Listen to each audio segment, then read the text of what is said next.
places you're not welcome. And here's the thing. Doesn't it bother you people the things he says and then uses the excuse, I'm just a troll? Doesn't that bother you people? That he can use the N-word? He could just use the K-word? He can talk about people's families, people's lives? Doesn't it bother anybody? Does anybody have any integrity left? Hold on, Matt. Why are you unmuted, Matt? I'm here. Hello? Yes. Yeah, we know. Can you go on mute for a second? Oh, on mute? Sorry. Okay. Yeah, I'm new. Sorry. No, I understand. It's okay. Wait, I just want to address some comments in the chat. Folks are like, y'all should get a life, go outside, touch grass, get off the app. Here's the thing. For some of us, Clubhouse is actually quite entertaining. We like to come in here and engage with folks we like and our friends. See, some of you girls, and I'm not addressing anyone in particular, over the course of the years, you've ran off the celebrities, okay, with your doxing and harassing. You ran off the real ones with your doxing and harassing and real weirdo shit. All of the industry players who add value to spaces, you've ran them off with your doxing and harassing and insecurities and weirdo shit. So now we're just left with doxers, harassers, and racists. Okay? So we're trying to navigate the hallways and finding people with some common sense that we can be chill with. So then now that we found the cool, chill people, you want to dox and harass them too. Hold on tell us we need to go outside and touch grass. Don't tell the doxers and harassers and racists that y'all sit on stages with and Kiki and Kaka. Tell them to go outside and touch grass. Let me just, I'm sorry, I have to say this. So Keegan, Jazzy didn't give me the information, and neither did Ann. You're worse than any woman I've seen on this app. I'm not even bullshitting. The way you just spread salacious rumors against people is beyond my comprehension, dude. Yeah, he fled. Why would he fly? Why would he flee? Because I'm calling him out? He didn't hear what he wanted to hear? Should I have said Ann gave it to me? Or Jazzy? Should I lie? Neither one of them did. But, you just want to fucking make salacious shit up. And I'm going to keep it 100. And some of you trolls can go back and tell them I said this. I believe Keegan hates women. 100%. The way he speaks to them, the way he talks down to them. To say, oh, Ann gave it to him. Oh, I heard it was Jazzy. Man, where the fuck do you come in? There's no reality to that. But it's okay to just throw her name out there. You're a piece of shit. Mike Moon, you wanted to say something? I'm really, really good at listening comprehension. I spend more time listening than most people on this app. And I'll tell you that everybody's missing the elephant in the room. There's one overriding thesis of that room that Pepe had. It's simple. You claim that he doxed Roger. He claims he didn't dox Roger. We have the facts. We'll move. First of all, if he did dox Roger, then that delegitimizes his entire room. It means his entire room was just a bitch fest of him going off and attacking somebody to get his fucking own rocks off. Mike Moon. He doxed Roger. There's no listen, about it. Let me get there. For the room's benefit, it's really simple. He's already admitted to putting a picture of Roger up. And apparently, he says he scratched out his name, but apparently someone came up and said, no, I could read his name on there when you did that. So let's take aside the fact that he was in chillism, apparently just flat out just talking to everyone about it in a small room. We know he did it. So he doxed. So he doxed. His entire premise of the room was that he didn't dox. So now his room is delegitimized, and now it's just literally a bitch fest, and people are going to get caught up on all the bullshit he was saying, but nobody's going to hold him accountable for the fact that, dude, you doxed, you fucking idiot. Talk about projectionism. Talk about projecting. It's fucking horrible. Like, it's ridiculous. And he was being vile, dude. He was being totally fucking vile. I defended you a couple times in the chat in the beginning, and someone told me to shut the fuck up. And I was like, you know what? I will shut the fuck up, because I'm not here, because you can do fine. Either way, I'm there to basically determine whether or not his allegations were accurate, because that's all I give a shit about, personally, is just trying to know the truth. And the fact is, he's a fucking liar. And then Keegan came in and totally stirred the pot. It was weird for me because I've been in countless rooms where Keegan's been hanging out with you, kissing your ass, being nice to you. So the fact that he bounces back and forth between that fucking shithead. And the only other thing I'll say is I've told Pepe he's a racist piece of fucking shit to his face multiple times. And he is a racist piece of shit. And I'm pretty disappointed that so many fucking people can say he's a great guy and he's a racist piece of shit. Because he should be held accountable for being an outright racist piece of shit. Because that is not acceptable. Too many of us get accused of being racist when we're not. And here's this motherfucker admitting he is, and everybody gives him the benefit of the doubt. Fuck him. Especially black people. Let me say this real quick. Black people sit on the stage with Pepe and joke and laugh with him. Y'all are some fucking weirdos. Knowing that this man does not even like black people, knowing that he's been hurling the N-word towards black people, disparaging black men and black women for years, and y'all be the main ones on his stage, doing his bidding, carrying bones for him. Y'all are fucking... Can you imagine being black and a follower for a racist? The ancestors are rolling over in their graves at you goofy ass. Well, let me say this. He got 2 accounts flipped tonight. Not 1, but 2. And yes, there's still 1 standing. That's probably going to go 2. Has nothing to do with me. But he's going to be back tomorrow. We all know he's coming back tomorrow. He's so insecure. He needs to be heard. Right? So, by the way, Nye, I don't know if I told you this, but when Roger comes back, and he's coming back, I'm not going to say when Roger comes back, after that room, I'm going to be taking a break. But that was kind of a scheduled break anyway. I'm going to take a couple days off just to decompress from the nonsense. But let me tell you something. How could you go into a room, and this is, most of you morons are guilty of this. You go into a room and say something in front of people, and then say, well, I never said that. She doesn't know what she's talking. Bree doesn't know what she's talking. Howard doesn't know what he heard. Get your ears clean. I didn't say this or that. I told you people, and I'll tell you again, there's no secrets on Clubhouse. If you go into a room and it's not a private room, that shit's getting out. 100%. He doxed Roger. And you know what? Shame on him. Because he don't like Roger. His excuse was, I don't like that he fat shames people. Right? So he could dox his family instead of having a one-on-one conversation with him. Or what was his other excuse? I don't like that he's associated with John Kitover. What is that your fucking business? All of a sudden, you're the fucking moral police? This is the guy you guys want to... This is the moral police you want to follow? He would kill some of you people in a heartbeat just for being black. And that's a fact. He would spit on you if you were a Jew. That's a fact. But keep following him. Keep going into those car crash rooms. Holly, how you doing, Holly? Holly Dolly? All right, Holly's not there. Oh, Raj, what's good, old Raj? Top of the evening, young man. Another 15 in the books, in your honor. A little exercise. Good. Non sequitur, sir, but could you explain to me what the hell that blonde DA in Rhode Island did that caused such a shitstorm? You know anything about it? I have no idea, but we're not going down any other lane but what we're talking about right now, Raj, at all. Okay. Thank you. Pink Pill, how you doing, Pink Pill? I'm good. JB, how are you? What's going on? What did Pepe do now? He's always in trouble. Well, Pepe doxed Roger, where he put his family's information, his job history, all that stuff.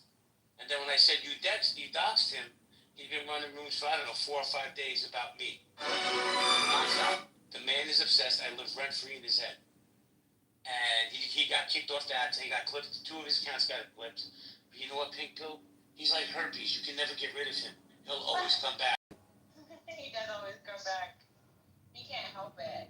Like, I've never seen somebody who says they can't stand black people so much, but I always see him in black rooms. I don't know why he's never fucked with me, but as I said, it won't start none. Don't start none, won't be none. But it is unfortunate. I don't know about the doxing stuff. I always miss the drama for some reason, but I do know what he's capable of saying. And quite frankly, honestly, I think we do give him a pass when he really shouldn't. Well, let me say something, Pill. Thank you for that. You know who's just as bad as Pepe? Mon. She signs off on that shit. She signs off on this racism. She enables him because she's a black woman that's a self-hating black woman. So it's okay that she sits there with the known racist on the app, anti-Semite, hater, But mine will sit there and key with him all fucking day. That dumb bitch. I'm sick of it. You want to dox me, bro? And you know what the funny thing is, Nye?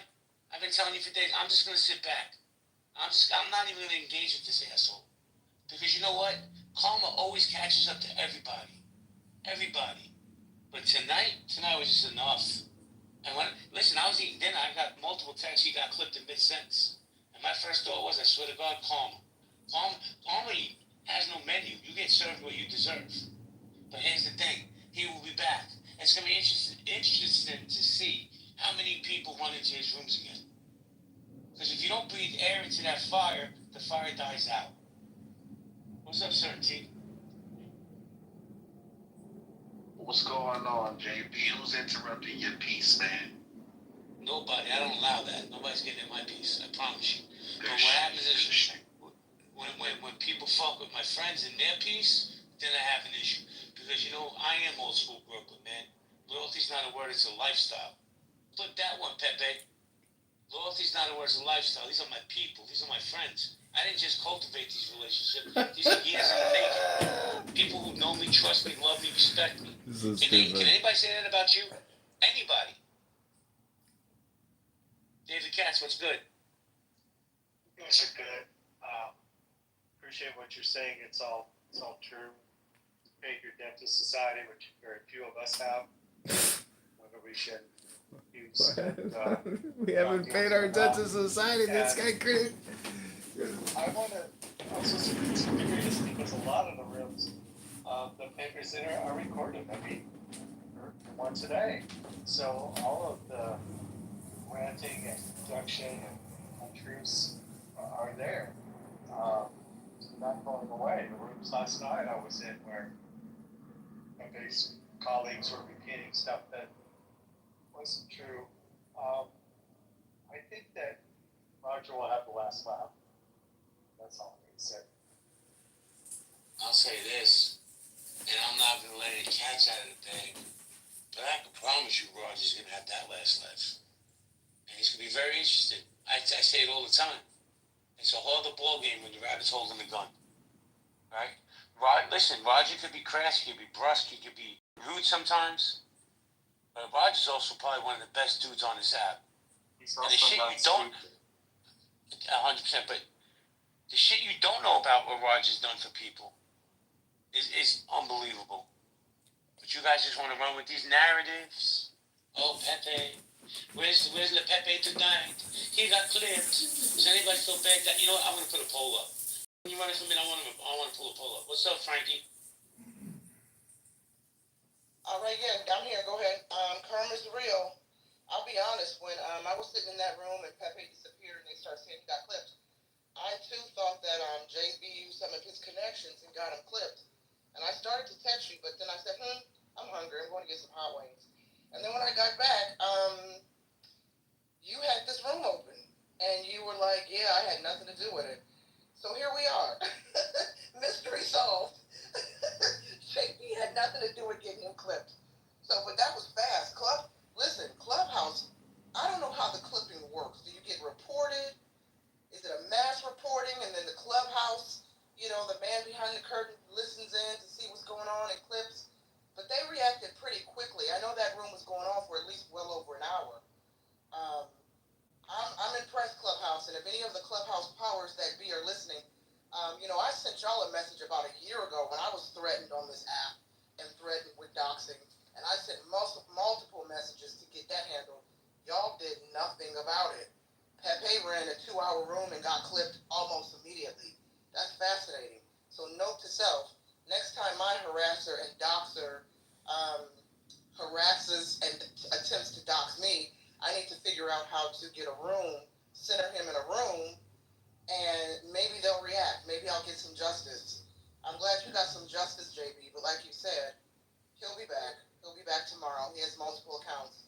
And it will be interesting to see when he returns what his next room will be about. And half the people who, not half, but some of the people in here, I'm looking through the audience. Some of the same people who are in the chat and in the audience claiming they support JB and they like JB will be over in that room talking shit in the chat. It's weird. It's just so strange. Demonic. You lot of demonic. There's a new poll up. Hold on. Listen, I want to vote. Does anyone feel bad for that Pepe got clipped? There you go. There's my vote. So, yeah. What's up, Norm? How you doing? Hi. Hi. How you doing? I'm doing okay. I'm doing great as well. So, some shit popped off tonight. Two of Pepe's accounts, not one, but two of Pepe's accounts got clipped. Does anybody feel bad for him? Anybody? Bueller? So you can only say so much polarized and negative shit. And by the way, speaking of Clubhouse, let me just ask this question on if you can mute up for a second. One of the administrators, and I'm not going to name the person, was in this space right here.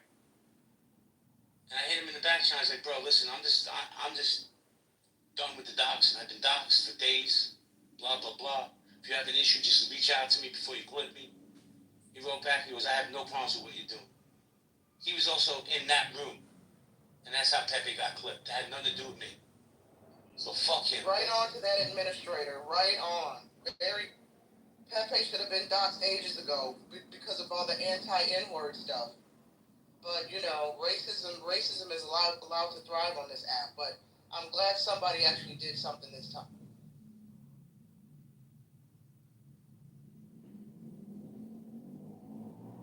Nobody said they fired for himself right at 13 votes. We got 85% says he deserves it. Free speech should be allowed. Got 16% so far. Man, listen. I don't mind a little banging once in a while. Let's get it off our chest. Say what you gotta say. But there gotta be lines to cross, And he crossed every one of them. Between Roger, between myself, running these rooms nonstop for days. Mike Freeman, man, I don't even know who you are. I got no smoke with you. But I agree with you. That dude's gonna ride. He's like herpes. You cannot get rid of that dude. He'll be back. He's already probably at fucking AT&T getting another phone or getting some free number or fucking Google. I don't know, Mike. If it was me, I wouldn't come back. If the app is telling you you're not welcome, why come back? Because he's a narcissistic asshole who thinks people need to hear his voice. By the way, he sounds like Kermit the fucking Frog had a baby with Ray Romano. But that's just my opinion. Well, I hope the black people who like to sit on stage with him and be called the N-word will be okay during Pepe's downtime. I know you probably will not know what to do with yourselves without having a non-black person call you the N-word and monkey and ape and gorilla and thug. I hope you find some peace, and I hope you pray over the next couple days. Your master will be back soon, and soon you can be back on his stage where he can call you the N-word and a monkey and an ape and a criminal, and you can laugh about it because it's funny. It's funny to be called an N-word by the white man. And entertainment. So just hold on. He'll be back soon. Hopefully you'll find some other rooms to go into. There are plenty of other white racists on the app that you can get your racial fetish fix until Pepe returns. Hopefully you find.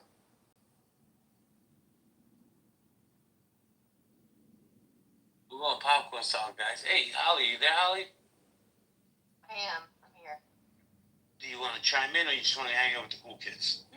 Yeah, I just want to be with you guys and have your coldness rub off on me. I don't really have a strong opinion about Pepe, honestly. I've always been kind of like neutral to Pepe land. But how could you be neutral when he doxes people? He puts out their personal information, their family's information. I'm sorry, Holly, I'm not letting you scat on this one. You don't have to give an opinion, but to say you're neutral, I'm gonna call cap on that, sweet. I don't know if it's me, but there's some of that just, you're breaking up on me a little. Yeah, I don't know. I don't know about doxing, so I've always thought Pepe was like kind of anti-dox, so he's doxed Roger's face. Is that what's happened? No. See, don't drink that Kool-Aid. What he did was he broadcasted his work history, his family's business, everything.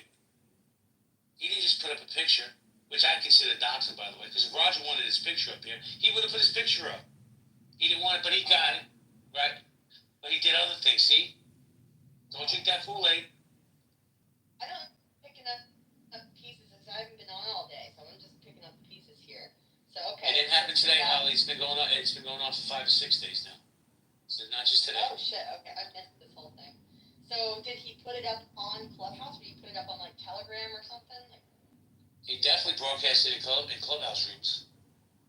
That I know. wow, that's fucked up. So let me say, Francie, hold on a second. Let me say hello to Adams. Dr. Adams, how you doing? I'm gonna say good morning. That's how tired I am. Oh my God, you know how tired I am. I've been up for quite some time. I'm just getting home. You know, I'm happy that this turned out the way that it did. I feel like there needed to be a lesson that needed to be learned, and I feel like there were lines that were just unacceptably crossed, and I hope people are paying attention. I really hope they're paying attention. Thank you, Adam. I appreciate you, man. And for the record, I just want to say this, you know, my feelings about Pepe after watching this is anything he can do to you, he can definitely do it to anybody else, including myself. So there definitely will be a difference if he does come back onto this app, how he will be received in certain spaces. I agree with you, but let me say this before I go to Francie and then y'all. He's just regurgitating the same shit for years. There's no new material there. He just takes one face, moves it, puts a new person in. There's nothing new there. What's the draw to this? I don't understand. He sounds like fucking Ray Romano and Kermit the Frog together. What's up, Frankie? I really don't know Pepe like well, but I've been listening and for the past few days finding out like what was going on, and you know, you have to wonder what his mindset is, and if we can just take a step back and think about it, I think that he has the potential to be a predator, and I think, and Dawn is here somewhere, and Dawn also she has great instincts. I can tell you that. But he seems like he could be a predator. And wait, Francie, before you continue that, just give people a little context into your professional background, so you're not just some random crazy clubhouse person. Please. Sorry. Well, I mean, I just practiced for 30 years as a licensed psychotherapist and psychiatry, and so, I mean, I've pretty much done everything. Now I'm just a grandmother, but and I'm hopefully Clubhouse's official therapist for the year 2025, I hope. So that's me. But I just, so I think that he, doxing to me, I've never, it's, because my information has always been public because of what I do. But in this case, in the way that his patterns have been, I think that he could be a predator. And I think that what happens is every time, they get a thrill out of hurting someone, right? Because they get something out of it.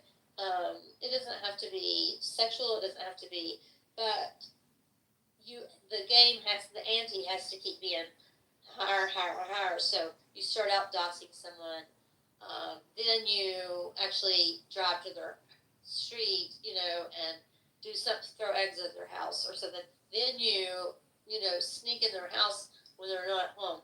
Now that sounds very dramatic, and I'm surprised that I'm even saying it, but my instinct is screaming at me right now, and I don't think that's ever happened in the 4 years that I've been on Clubhouse. So I just want to say, be careful, guys. And if Dawn's around, if she has an instinct, I would really like to hear what she has to say. She's rarely wrong. Thank you, Francie. Let me say hello to my Canadian acquaintance. Sometimes we're friends, sometimes we're not. I don't understand. But I know when he comes to stages, he doesn't gaslight. Yo, what's good? So I'm to introduce myself. I have no credentials. I am the crazy clubhouse person you referenced. But so obviously I don't like Pepe. I think that's pretty obvious. But I am curious, how did Pepe get that information to leak it? And obviously it's wrong, but did Mojo know him personally? Is that No, he got it through donations for John's campaign. You have to put your real information on it. So, because it's so important, him and that idiot Rich had to do a deep dive, y'all. and they ascertained information, and they ran around like their hair was on fire, screaming to the world. What did you just say?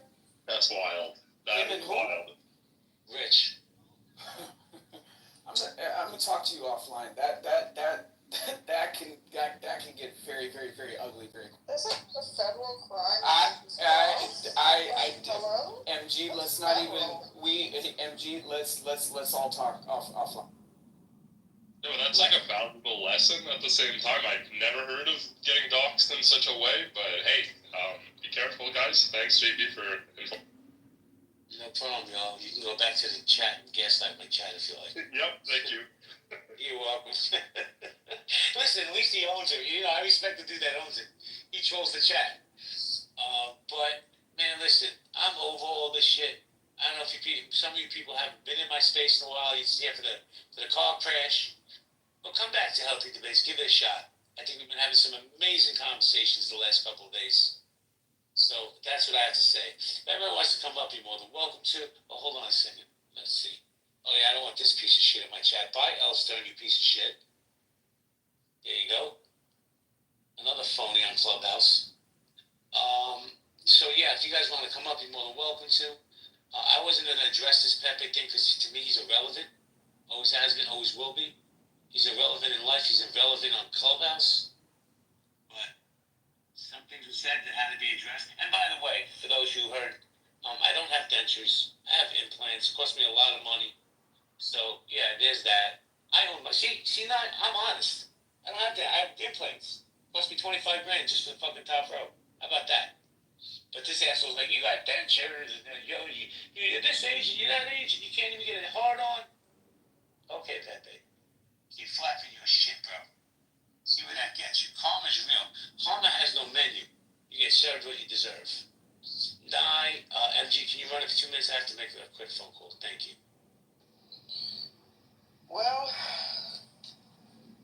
here we are. Hold on, somebody wants to come up. Okay, sir, I'm gonna let you up, but JB might move you down because every time you come up, even though I think you're funny, Times Square, you tend to, veer us off to Looneyville. So here we go. Good luck. Tread lightly. I moved it before you even finished the sentence. Here we go. Okay. So wait, Sonia, I think Sonia was trying to come up. Maybe not. I thought Sonia was Jay. I thought I saw you trying to come up. You can come up if you need to come up. All right, guys. Healthy Debates. Karma is real. Ha ha ha. Moose said Times Square is funny. That's news to me. I don't know. He's kind of funny in his. He's a cornball. Stop it. Okay. Okay, Holly. I saw you coming off mic. I'll be back in 2 minutes. Okay. I just wanted to share, totally off topic, some news. In Georgia, there is apparently a new, I don't know if this is federal or just Georgia, but there's a new rule, basically, if you are accused of something, let's say, and then the accuser, the prosecutor is found doing something fraudulent, then the case, basically all of your court costs, your legal fees get refunded to you. Okay, don't quote me on all the particulars. I was just told this whole thing. So what's happened in Georgia, Fani Willis, if you remember, she was basically taken off the case for misconduct. Well, now it's at the Georgia Supreme Court. It's kind of been going back and forth, but basically, if they deem her activities as fraudulent, then the Georgia GOP will actually get like millions of dollars back in their coffers for the legal fees. Just a little update on all the fun Georgia election shit. Wait, Holly, is that just for elections, or is that for any criminal or civil case in the state of Georgia, or specifically tied around election? I don't think it's specific to elections, but so you're saying essentially, if I'm understanding correctly, and I hope it's true, because prosecutor essentially prosecutorial misconduct. I believe that's the term. When DAs, for example, do not divulge exculpatory evidence to the defense team that would have exonerated and dismissed the case up front, realizing that the defendant is actually innocent. I think I saw a documentary. I think it's something insane, like less than 2% of DAs, district attorneys around the country, that are actually caught. Are ever held accountable. They have this weird, bubble of immunity around them. So if George is doing this, okay, I found I hope it. it's true. So here it is. Yeah, here it is. This is all new stuff. So Georgia law allows for the recovery of attorney's fees by defendants in certain criminal cases where a prosecutor is found to have engaged in misconduct, leading to their disqualification and the dismissal of the case. But specifically, recent legislation, in addition to that, Senate Bill 244, now law, signed into legislation by Governor Kemp on July 1st, 2025, includes a mechanism for criminal defendants to be reimbursed for their legal costs if the prosecuting attorney in their case is disqualified for personal or professional misconduct. And then secondary, the criminal case is subsequently dismissed due to that disqualification. So I guess it added some language to the already existing ability to get legal fees back, but yeah, so it made it a little more broad, I think. So yeah, Georgia Republican Party is very, very happy about this.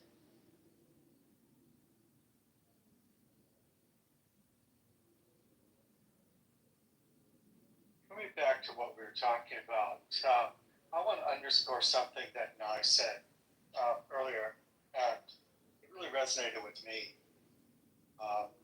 We used to have more people with something to say for the basis of intelligence here at Clubhouse, and less malice, more friendship, and we've given that away. And we're left with too many times the trolls, the pepes, the people who get their kicks from being disrupted, to being sick and malicious. And I think we have to think about that. But why do we keep writing off this specific behavior, David, and equating it to trolling? Like, this is not trolling. Like, this is literally harassing people on the internet to a criminal level in some states. In my state, specifically, if these people were down and they were, charged with, cyber stalking and cyber harassment, like, you could spend up to 1 year in county jail. So, I mean, it's crazy to me how people don't see that there's serious consequences. And for other people, that are disseminating people's information on the internet and they have families at home, could you imagine sitting down with your wife and saying that I have to take money out of the joint bank account to go and pay an attorney over some stupid shit that you did on the internet? Could you imagine being in that situation? So either these people are lying and they don't have families and they don't have shit to care about, okay, or they're just completely reckless, they're outside of themselves, and their behavior on this app has not caught up to them yet. Because I'm telling you right now, with some of the shit that people were saying up in those rooms, you don't want to have that conversation, especially as a young person newly married, that you have to go through resources that otherwise could be taking care of your family because you have to pay attorneys, get your pockets racked out because you're running your mouth on the freaking internet. I agree. I think there's a fine line. Maybe I use trolling as too broad a term because, all due respect, you're good at it and you're able to keep a room lively with it. I think there's a fine line where sometimes even that crosses the line. But see, David, so, I don't go from room to room seeking out to create coordinated attacks. Okay, what we've been experiencing over the last 2 weeks in our circle of whether healthy debates or in the muff, it has been a series of coordinated attacks with the same usual actors. Mind you, this all got kicked off because of the whole Brad situation. Keegan got into it people got into it up in that room. Absolutely. Then that created bad blood. Okay, then it got dragged over into Roger's room. Then there were people that were attacking Roger's room and trying to use, the Monica situation. Then you had other people that this was a coordinated attack. So this is completely different than trolling and calling people big backs. Okay, I'm not calling people big backs and reading out people's addresses out of the yellow pages. No. But I'm just explaining the intellectual difference. So trolling is big backs. Okay, doxing and harassment is reading out people's employment history. putting up pictures of people's still videos that they've done, okay, with a sheer image, okay, of something blocking their name so that everybody on the freaking app can see the person's first and last name. It is clear doxing. So if we're holding Pepe accountable, which it looks like Clubhouse is, I encourage people to hold Rich accountable as well. I agree. I'm back. Let me just say something real quick. Let me look at this audience because there's somebody. Oh, Sonia, who are you, Sonia? I don't think I know you. Right, Sonia? is it Sonia? Let me see which one, because that I think I know Sonia. Is it Sonia? I don't see her. I think that's my homegirl. With a J? No, yeah, with a J. She's next to y'all. You don't see her? Hold on. Not yet. She's on stage. Oh, she's on stage. Yeah. So I'm asking, who is she? I don't know who she is. I want to hear her voice. Let me pull to refresh, because I don't see her. Let me pull to refresh. Yeah, I don't see her either. I don't see her. I don't see her, JB. Hold on. I just refreshed. She probably fled. Jack, who are you, Jack? Yo, I'm just a regular attender in both of your guys' spaces. I've been listening. Thanks for the heart, whoever did that. Just been listening to the drama. I'm sure you guys, no one likes the drama. I think the doxing, definitely we can all agree that's like, to be shunned and never happen on this app. I think you guys both made some good points about each other, though. We should stay objective, you know? Wait, time out. What good points did he make about me? Tell me. I mean, just, basically just describing, okay, let's not be emotional, like I said. Shut the fuck up and answer my question. Okay, are you gonna talk like a man? Are you gonna... I'm talking how I want to. It's my fucking room. What is okay, what's... if you're gonna talk to me like a man, let's do it. Alright, goodbye, asshole. There's my manhood. You wanna suck my dick too, you fucking fruit pie? Shut up. He said nothing positive. He said nothing positive, you fucking idiot. Not a fucking word. Go to the fucking air, get your ears cleaned out. He doxed me. He doxed my friend. What the fuck? I didn't dox him. What the fuck are you talking about, you moron? Oh my god, there's no objectivity here because there's nothing to be objective about. He doxed us, you idiot. What do you want to say? He said that was so good. Please tell me. And I got this asshole Anthony Edwards also likes to dox me. Amazing. To use that asshole's word, amazing. Some of you people really need to do a fucking mental health check. You want to talk like a man. So he doxed my family. He doxed Roger's family. That's okay? That's objective? What the fuck is wrong with you? You've been in both our spaces, then you know how I talk. You shouldn't be so sensitive. Put your big boy pants on. Go give fucking Pepe a hand job under the table, because trust me, he'll be back tomorrow.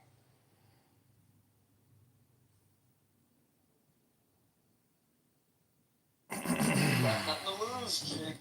They have nothing to lose. A lot of people are proving themselves as having absolutely nothing to lose. You know what? Not only am I going to throw this piece of shit out, I'm going to block you from my house, Anthony. I don't like you as a person. I'm going to tell you fucking whole life. I just don't like that thing. Gaslighting motherfucker. Likes to come into spaces. Talking his shit. Right? Listen. I'm not a black man American. I'm the crackman of Congress. But that dude says the worst things about black people. He's the black Pepe. That's the truth.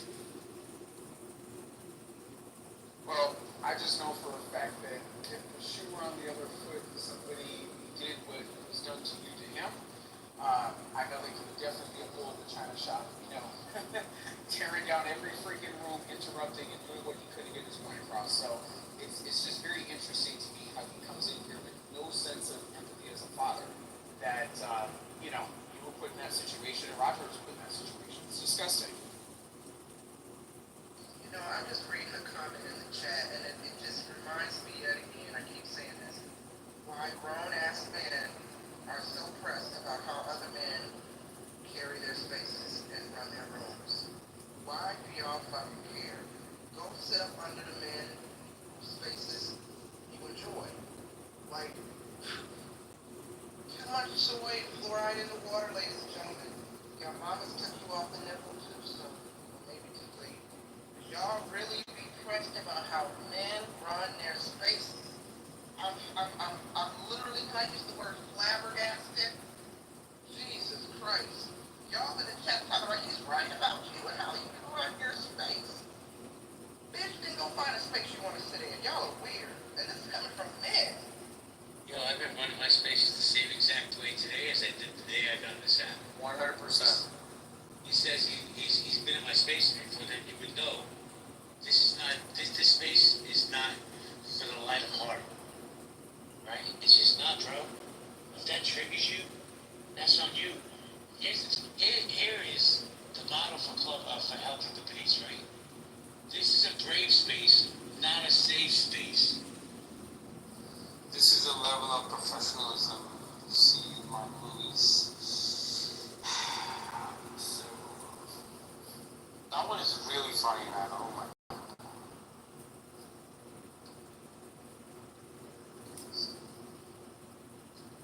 Real talk. JB is a whole entire coward. That's why.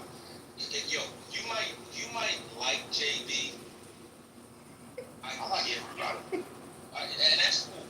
But yo, I promise you, he's going to expose himself.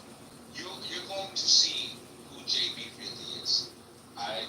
And yo, here's the dude, at KP, I can't abide a coward. A coward?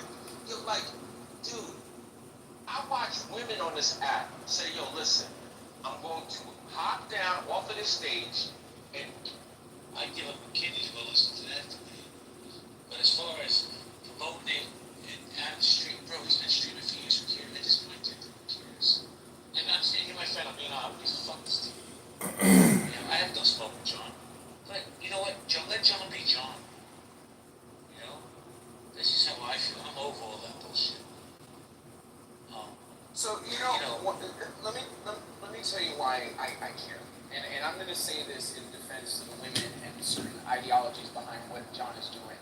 You know, being raised by a two-parent household and having a mother in the house along with my father, she always taught me that a woman saying no is something that needs to be listened to and it needs to be heard. So when you have men like John, who has had countless women on this app tell them that it makes them uncomfortable, they don't want to have their vulnerable moments put onto YouTube. They don't want to have certain information that people can plug into certain, into certain search engines and give up their location to rob them of their sense of security. So to me, I take that from a personal lesson that I learned as a child, that what John is doing, especially to the women on this app, is completely wrong and extremely violating. Well, you know what? You can say that a million times, bro. He ain't gonna change. So my thing, for me, I just ignore him. You know, I have very little patience from when he comes to my stages. I give him a little grace, but when he starts talking his nonsense, goodbye, John. But we're not gonna, dude, I'm telling you. Look, he wants to come up. John has a new account. Shocker, people. Who do you think has more accounts, John or Pepe? My thing, for me, I just ignore him. Because we all know Pepe's coming back tomorrow. With a vengeance. With a vengeance. And you know what he's gonna do tomorrow for people? I can promise you. He's gonna say the same things that he said today, that he said yesterday. The original idea has not entered that man's brain probably since third grade. He regurgitates the same shit. So listen, I know I have this thick Brooklyn accent. I say some bad things. I pissed off Jackie, right? He got upset because I said, he needs to squeeze his balls. That's fine. But whose voice would you rather hear, mine or Kermit the Frog's? You tell me. John Kitover, how many fucking accounts do you have? Well, they clipped a bunch of my accounts as well today, and in terms of You're welcome.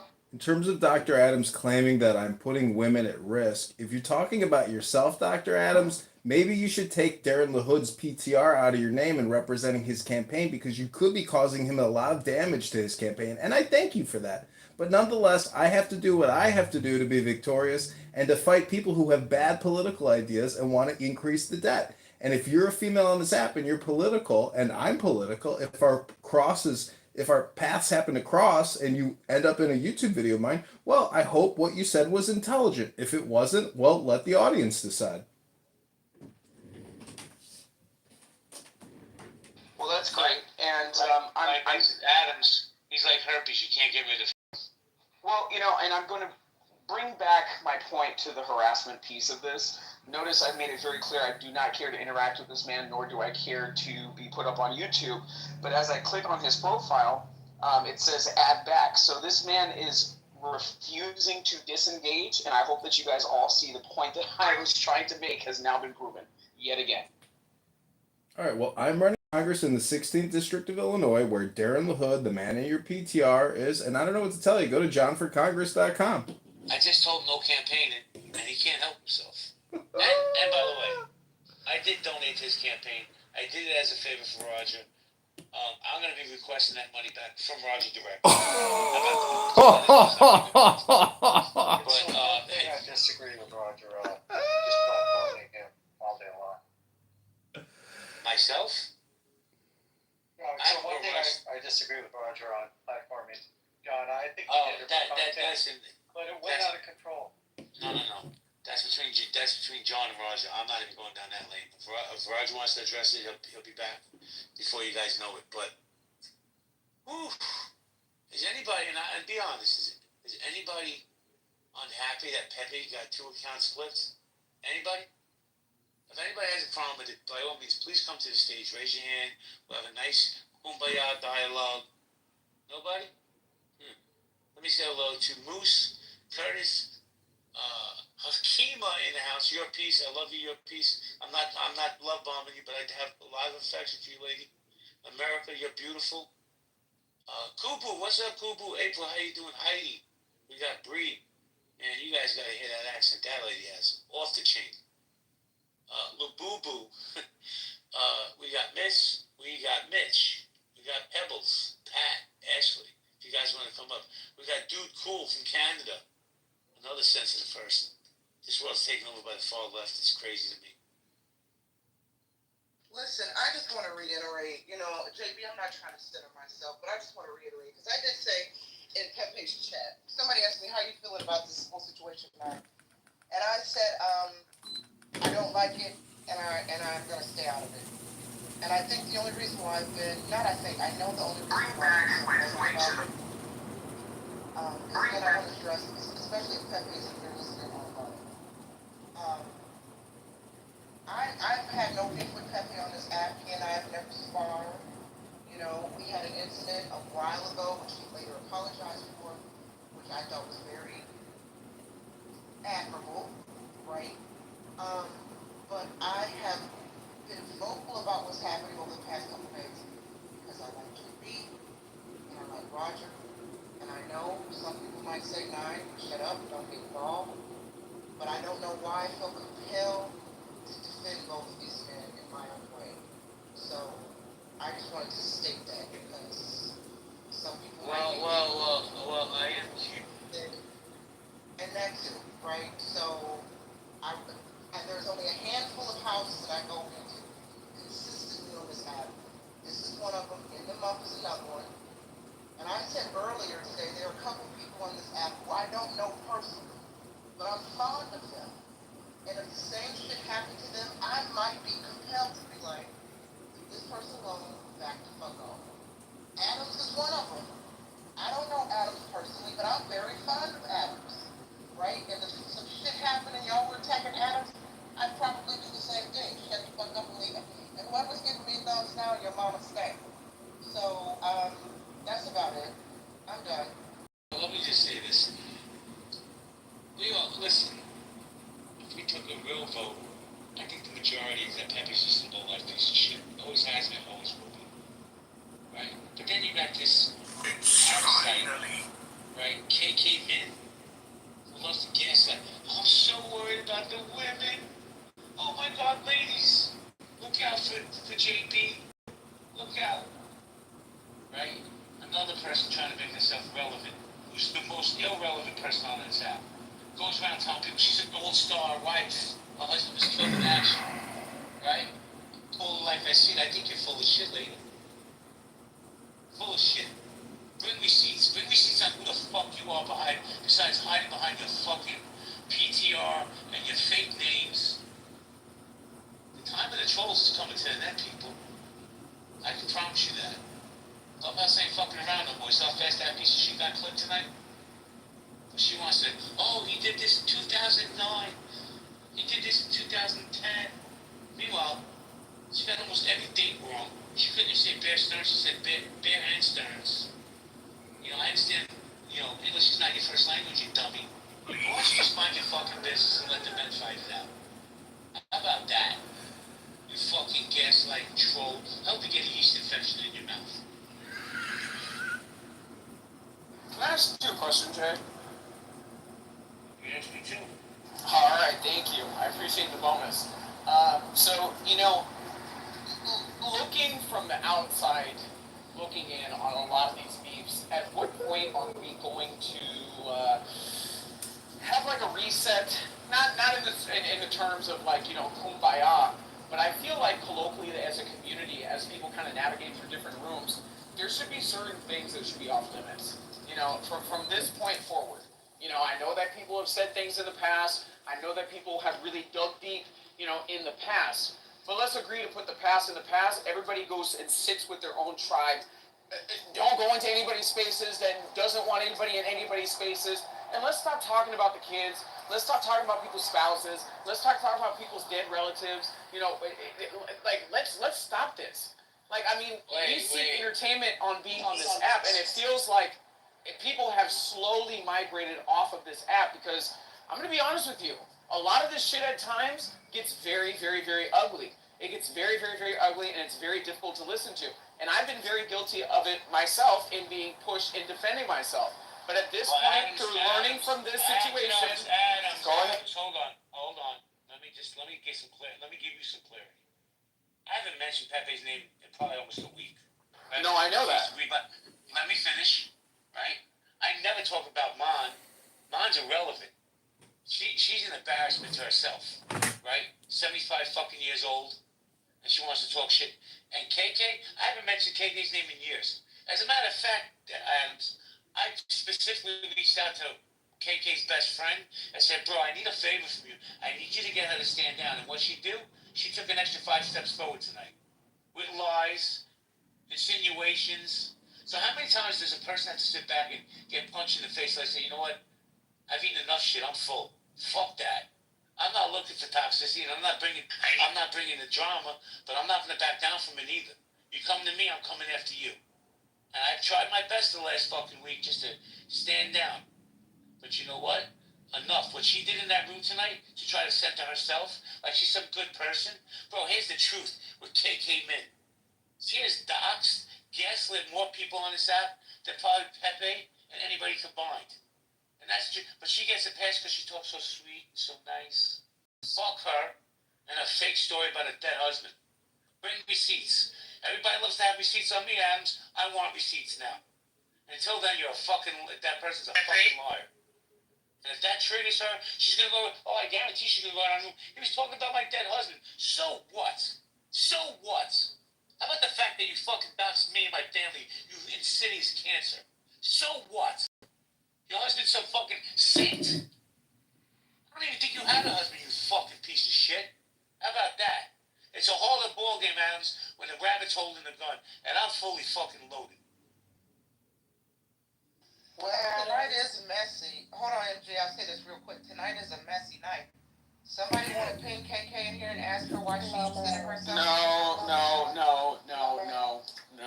I was just being petty. I'm gonna go back to minding my business. She's in the room. She's under anonymous, I guarantee you. And she's gonna cry like the little bitch she is for the next 6 months that I spoke about her dead husband. Because that's off limits. But my kids, my family, my business, my life is not off limits.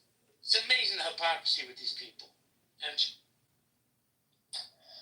yeah, everything JB said. Adams, don't you think that that's not this side? Like, our side has a moral code? It's just like, damn, the other side won't let it go, right?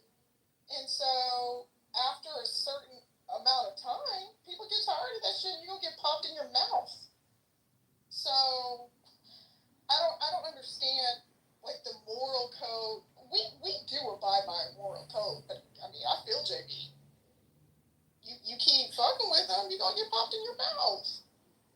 And I think that that's the chat. Who's trying to trigger who? Do you think JB and this side is trying to trigger them? No, they come over here trying to trigger us. Alex, that's for you. I'm trying to have a conversation with you. I mean, for the most part, I don't say anything because I'm sick of it because it's been going on for 5 years. It's exhausting. It really is, and to be very honest with you, I would like to have this conversation with you kind of in private as to how I specifically am bothered by not necessarily this particular situation and the insults going back and forth, but just like an everyday norm. You know what I mean? As far as people going to a place on both sides that I quite frankly have just gotten very disgusted with. Well, let me jump in here real quick. So, Son Goku, right? It's crazy when talking about someone's dead husband. Yeah, it's also crazy about putting my family's information out there, my kids' information out there. That's okay, though. That's okay. Let's do that. 3 fucking years, you idiots. For years. I've never said a word on that woman or that husband until tonight. But she's going to run with it, I promise you. She's going to play the perpetual victim and forget what she did to me. And she's done to many others. But I have no right to take the gloves off. Man, here in New York, we got to say it. You can only shove shit down somebody's throat so they say they're full. I'm full. Fuck that. Fully loaded, let's go. I'm tired of it.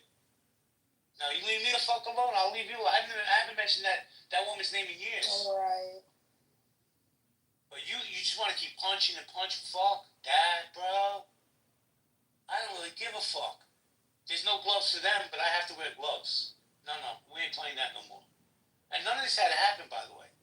That woman's name, none of this. First off, I don't even know why she's interjecting in Pepe's spaces in the first place. This has nothing to do with her. But play the victim. Maybe she just needs to mind her business. How about that? See, some kind of moral compass, please, right? Oh, I have a boyfriend, but I don't fuck him when my kids are home. You really need to know that? It really is. You fraud, you phony. How do you fucking gaslight trolls? So, one thing that I want to comment on as far as Pepe Spaces and how it's pretty much stayed on brand over the last couple of years. He basically opens up spaces to say that I'm not racist, but then he wants to get the crowd gassed up by saying racist shit. Like, it's not anything original. Like, it's not anything that I feel like people should really hold on to. It's gotten very old, it's not entertaining, and I just feel like it's just non-productive. Well, Adams, I've made some moves. See, here's the thing what people don't understand. Nine's always a mod, MG will always be a mod, some other people will be mods. But when I open a room, if I block you, then you definitely can't get in.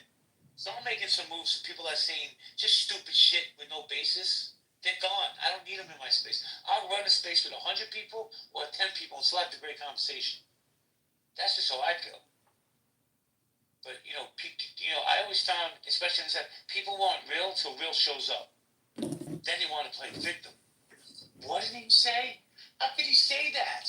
But what about and this is no exaggeration, Adams, at least 30 lies that she told in Pepe's room. Because I heard it. 30 fucking lies about me. Just to gaslight me. But that's okay. I was wearing asbestos underwear and she had the gasoline.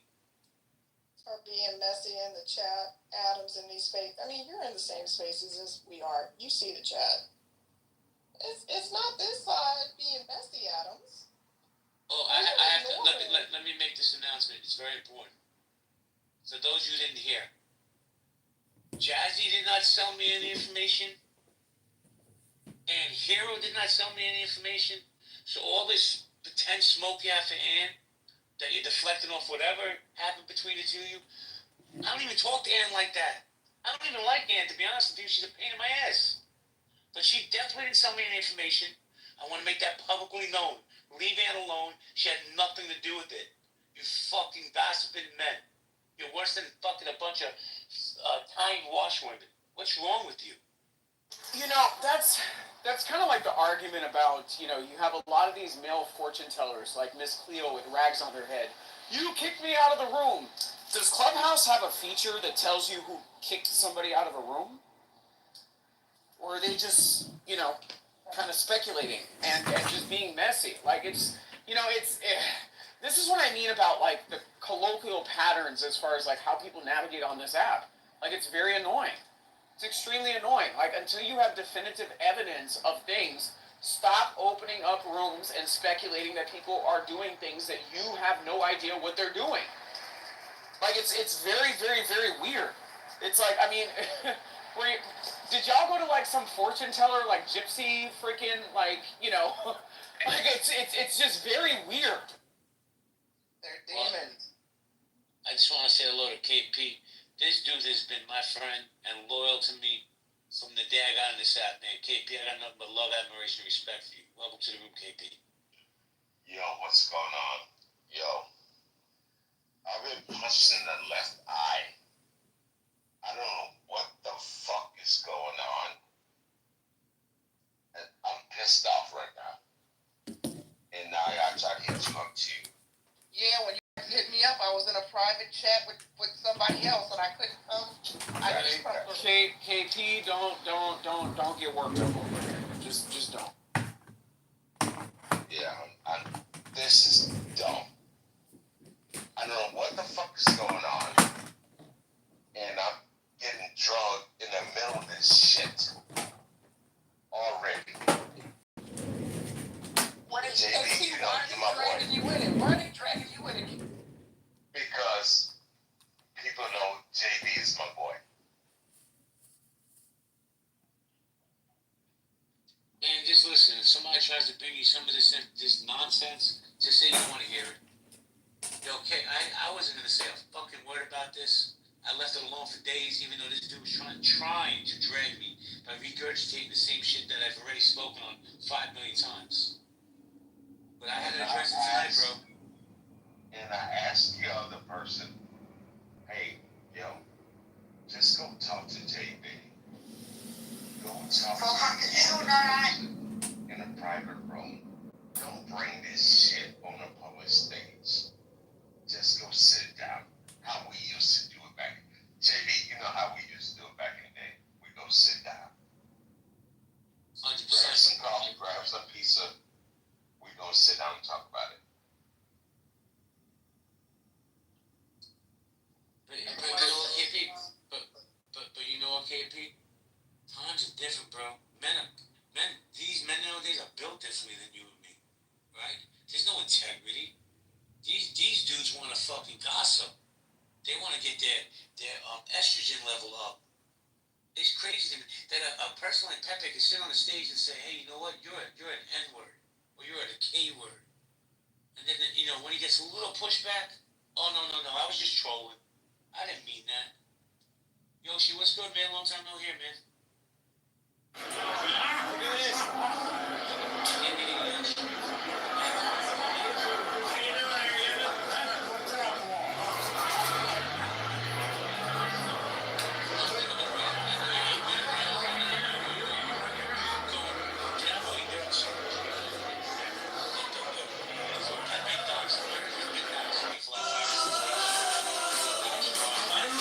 And we just had enough. We just had enough. So, I see free speech should be allowed, but Yoshi, and I'm saying this respectfully because I like you and I respect you, but where's the line with free speech and hate speech and doxing people's families? Doxing, which potentially exposes people to imminent threat and harm. I don't think that should be tolerated. Speech is different. I look at, especially speech you don't like. I don't want to sound cliche, but I actually mean it sincerely. I look at opinions, words, or opinions that are expressed through words, kind of like I look at pathogens, viruses, and bacteria. If you're never exposed to it, you don't build up immunity. And so you're always susceptible to it making you ill. And, you can't go through life like that. So when you're exposed to it, when you're able to hear it, analyze it, build a resistance to it, not just by ignoring it, but by understanding the argumentation and the perspective, then it doesn't bother you to the point where you find yourself being agitated in a manner that you'd rather not be agitated. It's like sneezing every time it's the spring and so forth. You would much rather not have that reaction to the pollen. So I look at, hate speech or speech I don't like in that same regards. But when you're doxing people, exposing people's personal information in this world, that is crossing the line. But if you're calling people pejoratives, that doesn't bother me. No bullshit, bro. You could, I'm just using you as a example. You could call me any name you want. You could put me down. You could talk about my past. I don't care. But when you get my family involved, when you get my friends involved, bro, there has to be a hard line there. And that's just how I feel. By the way, ladies, he's not just a pretty face. I agree with you 100% on that. Yoshi's a pretty face. He's also very smart. No, he is very smart. I go into some of his biblical rooms when he's speaking, and the insightful biblical brothers on this app, mad respect. Yoshi's. Absolutely. Yeah. Involving people's families, that's unacceptable. That's off limits. Off limits. That goes beyond speech. That's actionable. Okay, you actually took an action that we all understand as adults, at least competent adults, that can expose people, like you said, more importantly, your family, to harm. That should not be tolerated. 100%. That should not be tolerated. But I didn't know that was the case. I thought he got clipped for something he said in the room that it had nothing to do with doxing. He got clipped because he was going on a tirade for the last 5 days about me, my family, my background, you name it, Yoshi. He went scorched earth. He tried to, but all he really was doing, Yoshi, was regurgitating the same shit that everybody else has said over the last 5 years, and that I even spoke about. But he's just one of those polarizing things that people come to his room because they want to hit a car crash. Damn it, it don't matter that he's talking about my family. Or he's talking about my life. Who can? Right. Yeah, I don't think it should get personal with that on this app to that extent. Keep it on the information. If you're assaulting somebody in the room based off of something they said to you or said about a topic, that's one thing. But when you take that beyond this digital realm and bring it into people's actual lives, that is crossing the line. And so if that's the basis on which you initiated the poll, then on that basis, I would have to change my vote, JB. 100%. I can't believe I convinced you to change your vote. But, that's exactly my whole thought process. And I gotta be honest, he's been talking on me for 5 days. I haven't said a word to him or about him. Say it again. We spent like the past 3 hours talking shit about him. 5 days, because he's obsessed with me. And I haven't punched back. I haven't said it. And I even told my other mods to not bring his name up. But he just refuses to stop. He got clipped tonight because he was dying. And I had nothing to do with it. The clubhouse got involved on their own. He had a room the other night. I don't dislike Pepe. It's his cadence with which he speaks, the tone of his voice is irritating to me. So it makes it difficult for me to tune into the content of what he's presenting. I can't get beyond his voice. He sounds like Kermit the Frog. Something like that. And then I know that he's some of his words are inflammatory. That doesn't bother me, but I don't audience his platform too frequently. I happen to share platforms with him when he's in someone else's room.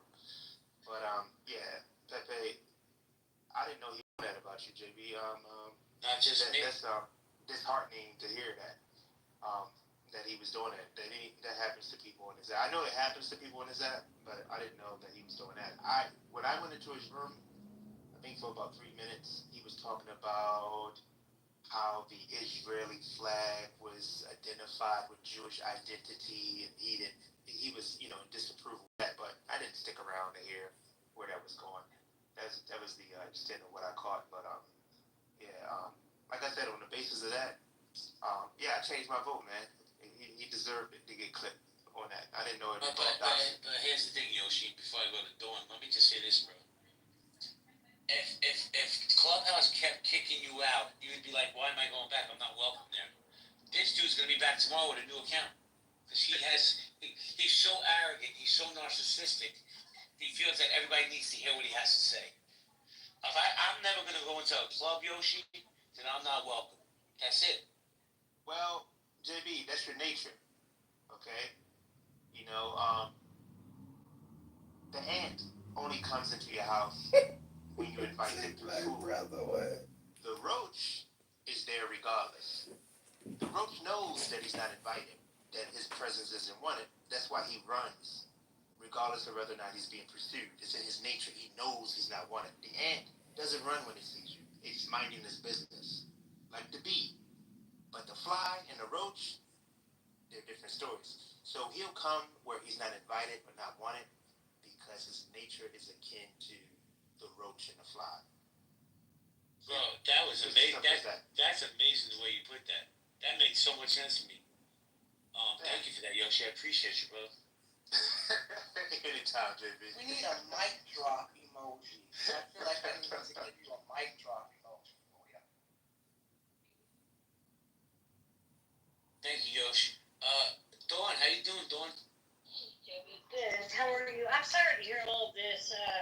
I'm just learning about this evening, to be honest with you. I was in the other room briefly, well, for a couple minutes, and then I was someone asked me who I promote. So, okay, can someone give me a recap? Like, I kept thinking that, right? And he was talking to someone, and I didn't know who he was talking to because he was very direct, directing his points to someone as if he was having a one-on-one, right? I'm like, who the fuck is he talking to? He was talking to you, but you weren't on stage. And I wasn't even in the room, but he's talking to me like I'm. I was like, what is going on? So, oh my god. Anyway, so yeah, I just thought I'd add that in there, but I got that he had said that, you mentioned he doxed you, but he said, I didn't dox him. That's a lie, and I'll accept my apology. And You want to ask me who I promote? Jefferson has my vote. It's the only thing. Here's the thing. When we all came on this app, we all used our original names with our photos. So there's doxing. We told our professions. It's a doxing. Yeah, but KP, he takes it to the next level where he does deep dive researches and he does, like, listen, how this whole thing started, this whole bullshit started. He went and did a deep research on Roger and gave Roger his work history, his family's information. He put up pictures. Now, if you don't want your picture on here, right, and he's been on here for 5 years, Roger, why would he put that picture up? He crossed those lines. I don't care if you use your real name or not. But when you get his family's information involved, what the fuck does his work history have to do with anything to do with with this act? True. I'm still trying to piece everything together, JB. I don't like what's going on, brother. I don't like it. And Fernandez? you're my brother. Slasher Fernandez, aye, Madam Chair. I don't like this shit. I was there. I told Pepe, you're better than this. Stop it. Well, apparently he's not. Anyway, listen, guys, I'm gonna get going. I just need to get some things off my chest. MG, you're more than welcome to keep it open. If not, I'm just gonna close it down because I rest assured people, the storm is coming tomorrow. Pepe will be back on this app and spewing his bullshit. So, guaranteed. Club Mango, what's up? Before I close it down, let me say hello to you. If you're speaking, I can't hear you. Oh, somebody just came into the room, and I hate that they missed this. Man, I hate that a certain someone missed this entire thing. He would have liked to be caught up on the latest drama. I won't say the person's name, but you probably already know who it is. But yeah. Okay, that's it. Sorry, JB. It's okay, man. I'm out of here. Guys, do what you want. I'm sure there's gonna be a response room to the response room to the response room. I don't really give a fuck what people say about me. But when you go after my friends, like, listen, Roger could be brusque, he could be brash, he could be, a pain in the ass. But Roger's a good dude. To dox him, yeah, I'm gonna call that out every day of the week. I don't give a fuck. And he got doxxed. So Pepe can play and say, oh, all I did was put up his picture. That's a lie. We have many accounts that will back that up. For me, man, I'm just over it. I just want to have good conversations. Hello? Hello? What's up, Club Mango? Oh, hey, what's up? How you doing? Doing fantastic. How's everybody? Good. You want to chime in before we leave? Yeah, hey, Pink. Mango! Yeah, I believe karma is real. You know, as a great Libra, I spent the whole day serving karma to a light-skinned chick who thought she could, you know what I'm saying, be a colorist in a room full of colorists the night before. And even though it was none of my business, I just felt like... So good. Alright. It's funny because I was in her room that she was like, Another amazing room. Wow, Jazzy bringing together such great rooms. Good work, Jasmine. What a life. What an incredible life. 5 reasons John Kitover should never be a congressman. 5 reasons why Jazzy eats too much. Because of Popeyes. Because of KFC. Propped up, running, on people. Because of Chick-fil-A. Because of Domino's and Pizza Hut.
Every single clubhouse account I have.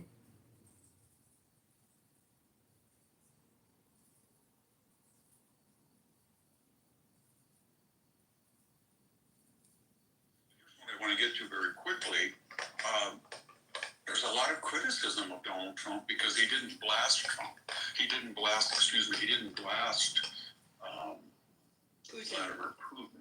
I don't quite understand that. Just remember that during World War II, Joseph Stalin had killed 20 million of his own people. He had invaded free Poland along with Nazi Germany. He had attacked free Finland in 1939-40 and annexed 10% of it. He had helped. Introducing our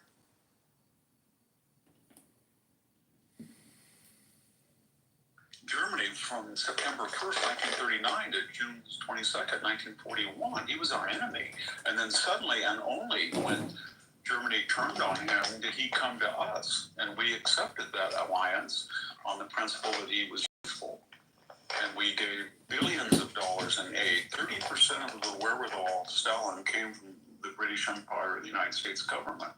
So, you know, FDR met with him at Yalta. He even called him Uncle Joe. This is a man who killed 20 million of his own people. 1972, Richard Nixon went to China, and he tried to have a reboot of the strategic global order and play off Russia against China to the self-interest of the United States. But the point was he sat down with the greatest mass murderer in history, Mao Zedong, who was responsible for 70 million people dead. Was Donald Trump not to meet with Putin, or was it when he to meet with him? Was he to employ the vocabulary of Joe Biden? You're a murderer. You're a thug. You're a criminal, as Biden said of him. And we're going to do whatever it takes. Does he have support for that? For an unlimited blank check to Ukraine? No.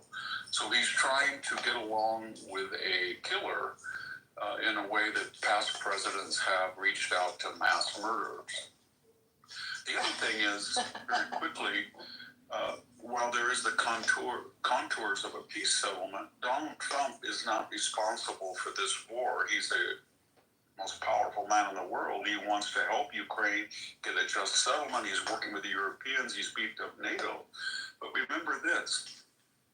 In the last 4 administrations, Putin has invaded Georgia under George Bush.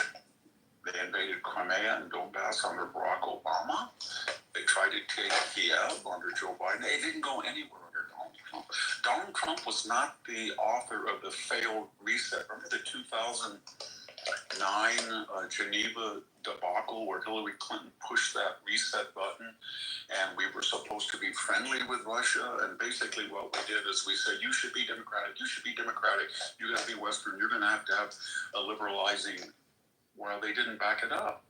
So they were loud but carried a twig rather than spoke softly with a club. Donald Trump had nothing to do with the Victoria Nuland and all of that earlier effort to put Ukraine and NATO and to interfere in the government of Ukraine. He had nothing to do with that. He did, his children, none of them went over to Ukraine and tried to shake down the Ukrainian government to pour money into a presidential family, and then, as Joe Biden did, went over there and fired the prosecutor on threats, and he used our money to threaten the Ukrainians. He has no history of that. He sent offensive weapons to Ukraine that Biden had embargoed. He was pretty tough on the Russians in a way Biden never was. He said, don't do the Nord Stream 2 pipeline, Germany. Don't do it. when heading out at night, you must carry the small evidence of things. He killed a lot of the Wagner group. He got out of an asymmetrical missile field, but he had no fingerprints on the Ukrainian war. He didn't say, as Joe Biden did when he came into office, our reaction as America will be contingent on whether it's a minor invasion. Think of that. That was a green light to Putin, as was his suspension of offensive military arms to Ukraine. So what am I getting at? The summit was about what we could expect. Putin wants to win over America, so then America will back off from Ukraine, and so he can get some more mileage westward and further deteriorate or erode or defight the Ukrainian military. The Ukrainian military is pretty tough. It's hanging in there. It wants enough aid to leverage Putin. And between those two poles, there will be a DMZ. And if there is a peace settlement, it will be the work, whether the left likes it or not, of Donald Trump, the one world leader among the three that has nothing to do with this war. Didn't start on his watch. It wasn't a result of his policies, and it surely was not his responsibility that Vladimir Putin found himself inside Ukraine and threatening to destroy the independence of the Ukrainian people. That was not Donald Trump's doing, but it may well be his doing to stop it. Thank you very much. This is Victor Davis Hansen for the Dailies. Okay. Does this make sense, Barbie, now? Like, he has a way of clearing everything up. Very simple, very perfect, going through the history. I think it always made sense to me what Trump was doing with Russia. I was never under the illusion that Trump had, like, some special liking for Vladimir Putin. I just think Trump is a deal maker, and he wants peace and stability, and he's willing to go the extra mile to do it. When other people are just willing to, I don't know, posture, bloviate? I can't think of, like, the right word.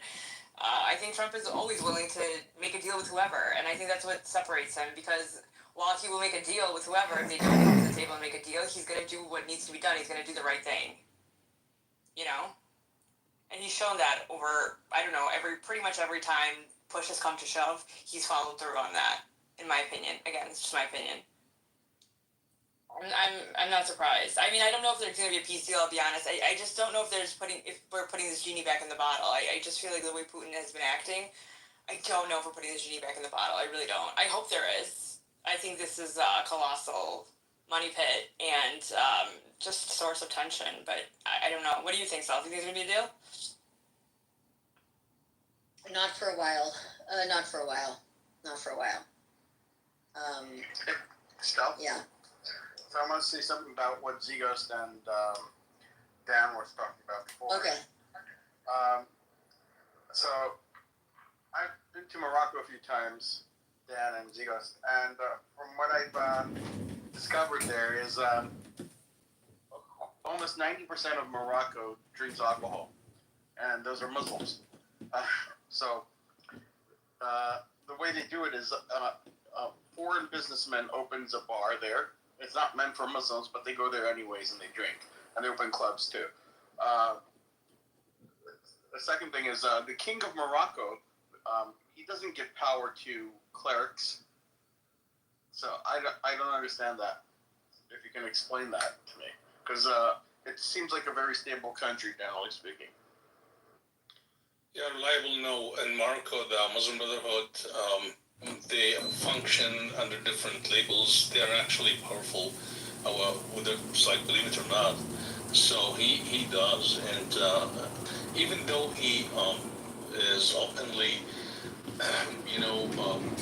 it does not express enmity toward Israel, toward the Jews, but still, any Moroccans, if you talk to Muslims Moroccan, they reflect the same sentiment that is I was reading them on Twitter. They're on Twitter, and they're very. Yeah, they're everywhere. It's the same sentiment.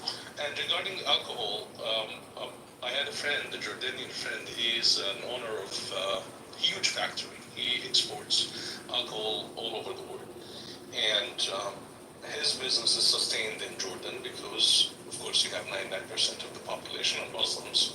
So you can imagine, it's like, who drinks all of the alcohol? And my friend is just like, he's a multi-millionaire, billionaire, or something like that. So who is sustaining his business? Like, and no, forget my friend. It's like, I know my people. So it's like 70% of the people I know probably drink. So alcohol in Islam, what happened is that Muhammad entered the mosque and he found Ali bin Abi Talib. Ali bin Abi Talib is considered to be like the prophet for the Shia. It was his cousin and his companion. He was reading the Quran. He was mumbling. He was, confused. He was not reading the Quran accurately. So Muhammad got mad and he said, okay, don't pray while you're drunk. And that's the verse of the Quran. لا تقربوا الصلاة وأنتم سكارى. Alcohol was never prohibited in Islam. Never. However, it's like different reasons led to strict prohibition by different fatwas.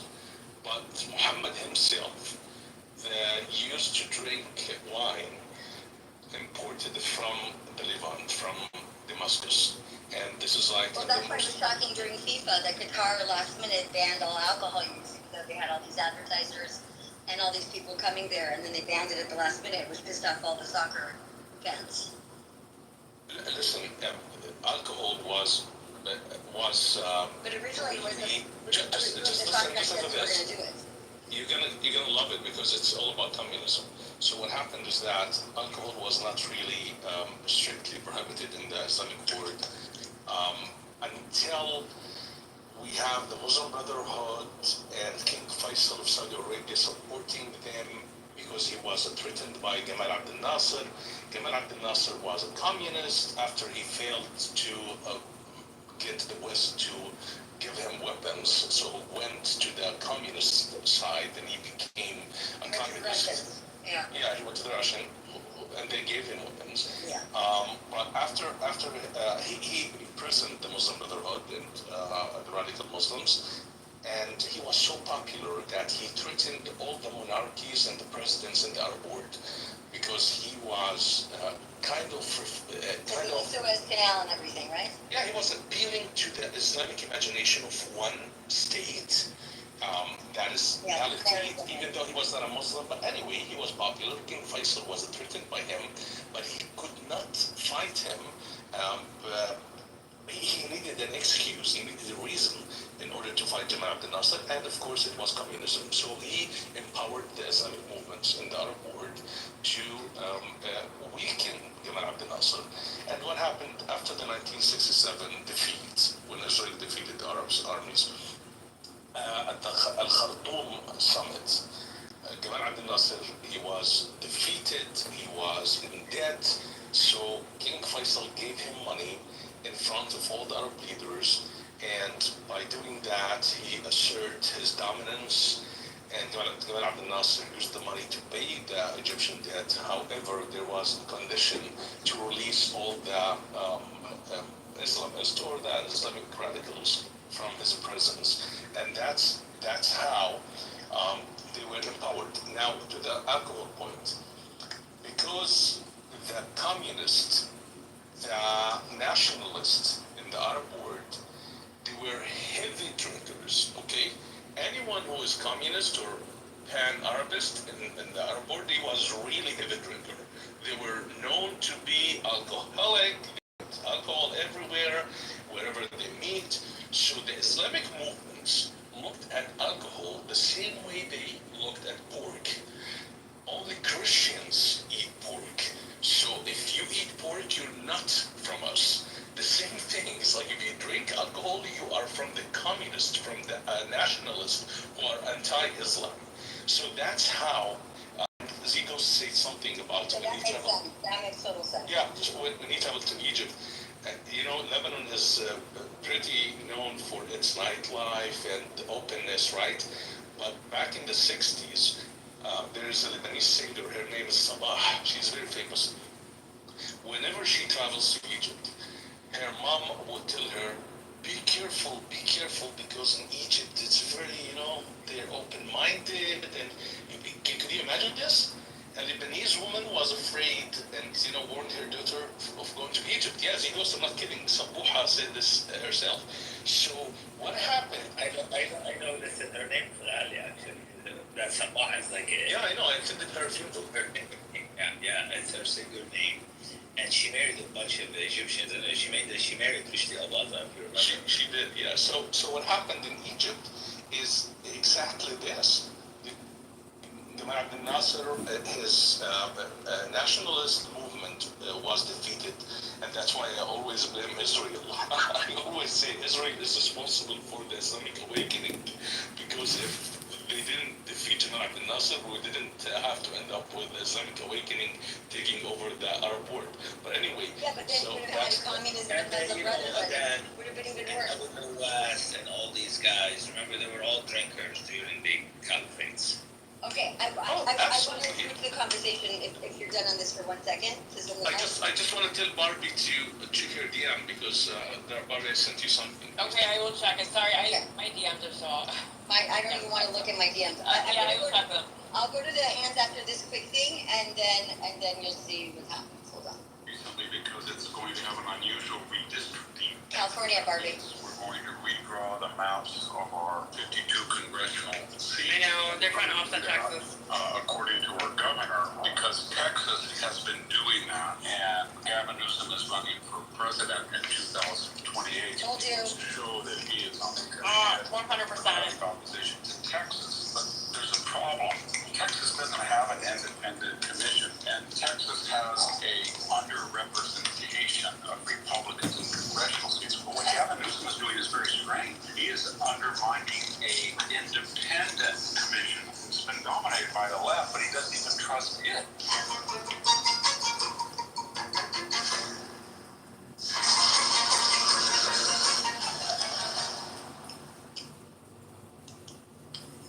Hello, this is Victor Davis Hansen for the Daily Signal.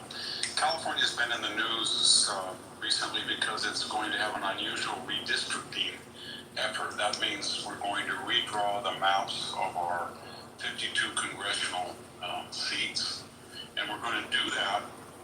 Hold on.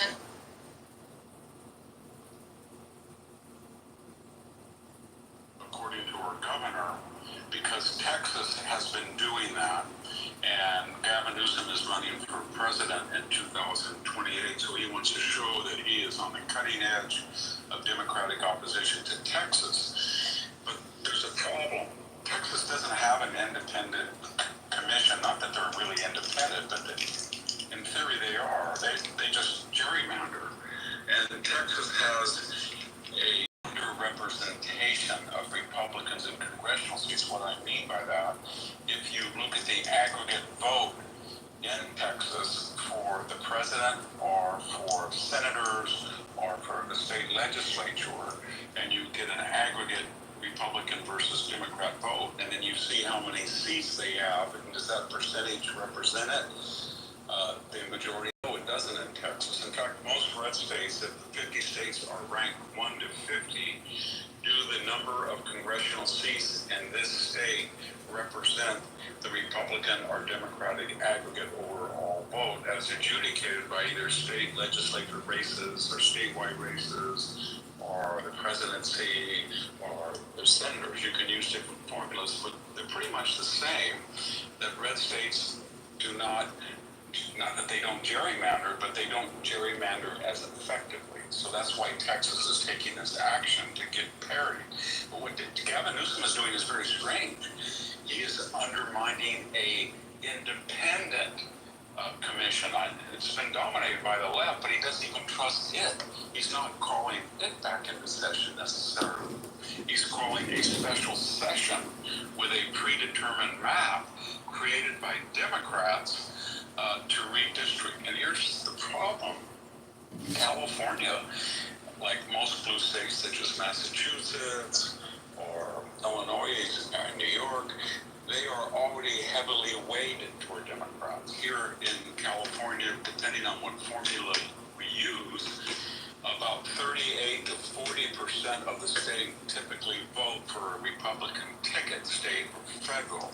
And yet, if you look at their 9 congressional seats, it's about 17%. So they're 20 to 22% underrepresented. So what Gavin Newsom is saying, I'm going to spend $250 million and I'm going to rush through the legislature dominated with supermajorities from my party, a bill to turn a proposition over to the people so they will vote to suspend this already gerrymandered plan and get a hyper one so that we are going to go from 17% of our congressional districts probably down to about 8, and we'll have 8% even though the state votes 38 to 40% Republican.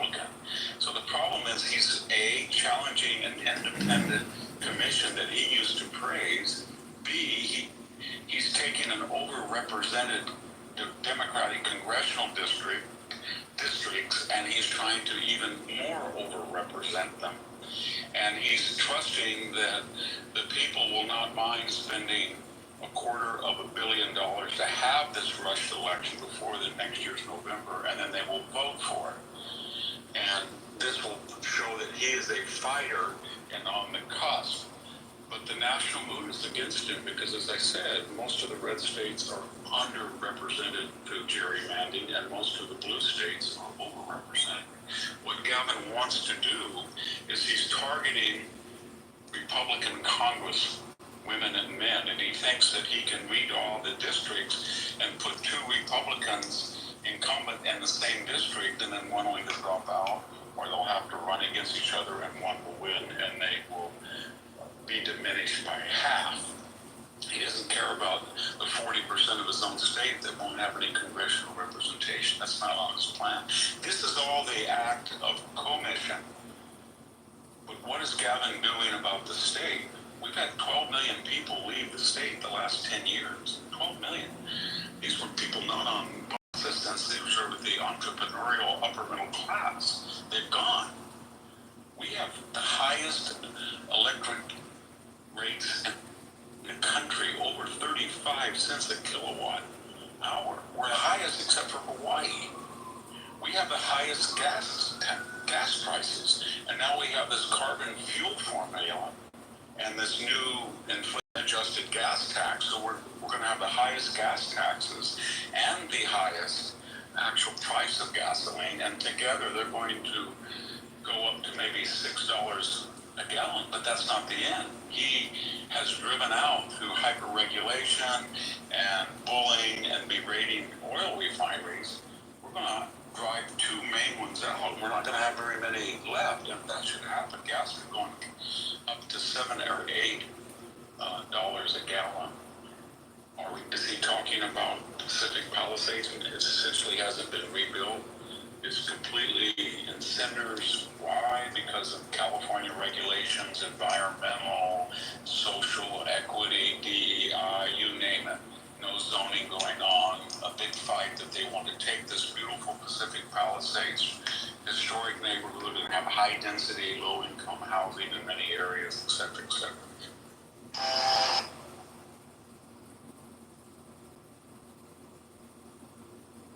Bottom line, here is Gavin Newsom using four-letter words, expletives, boasting that he's going to attack Trump by spending $250 million to even make the notorious California congressional election map even more unfair as replied to Texas, which is not fair now. They may be doing something extraordinary, but they're trying to get their congressional districts to reflect their party breakdown in their state. And Gavin is doing this while he won't address gas, he won't address the flight of people, he won't address the highest taxes in the nation, aggregate. He won't address electricity prices. And I just drove about 200 miles home today. I can tell you that if you get on the California freeways, such as they are, it's taking your life in their own hand. They have been unchanged essentially since the 1970s, when the population was not 41 million, but about 17 million. So the population is doubled and the infrastructure is the same.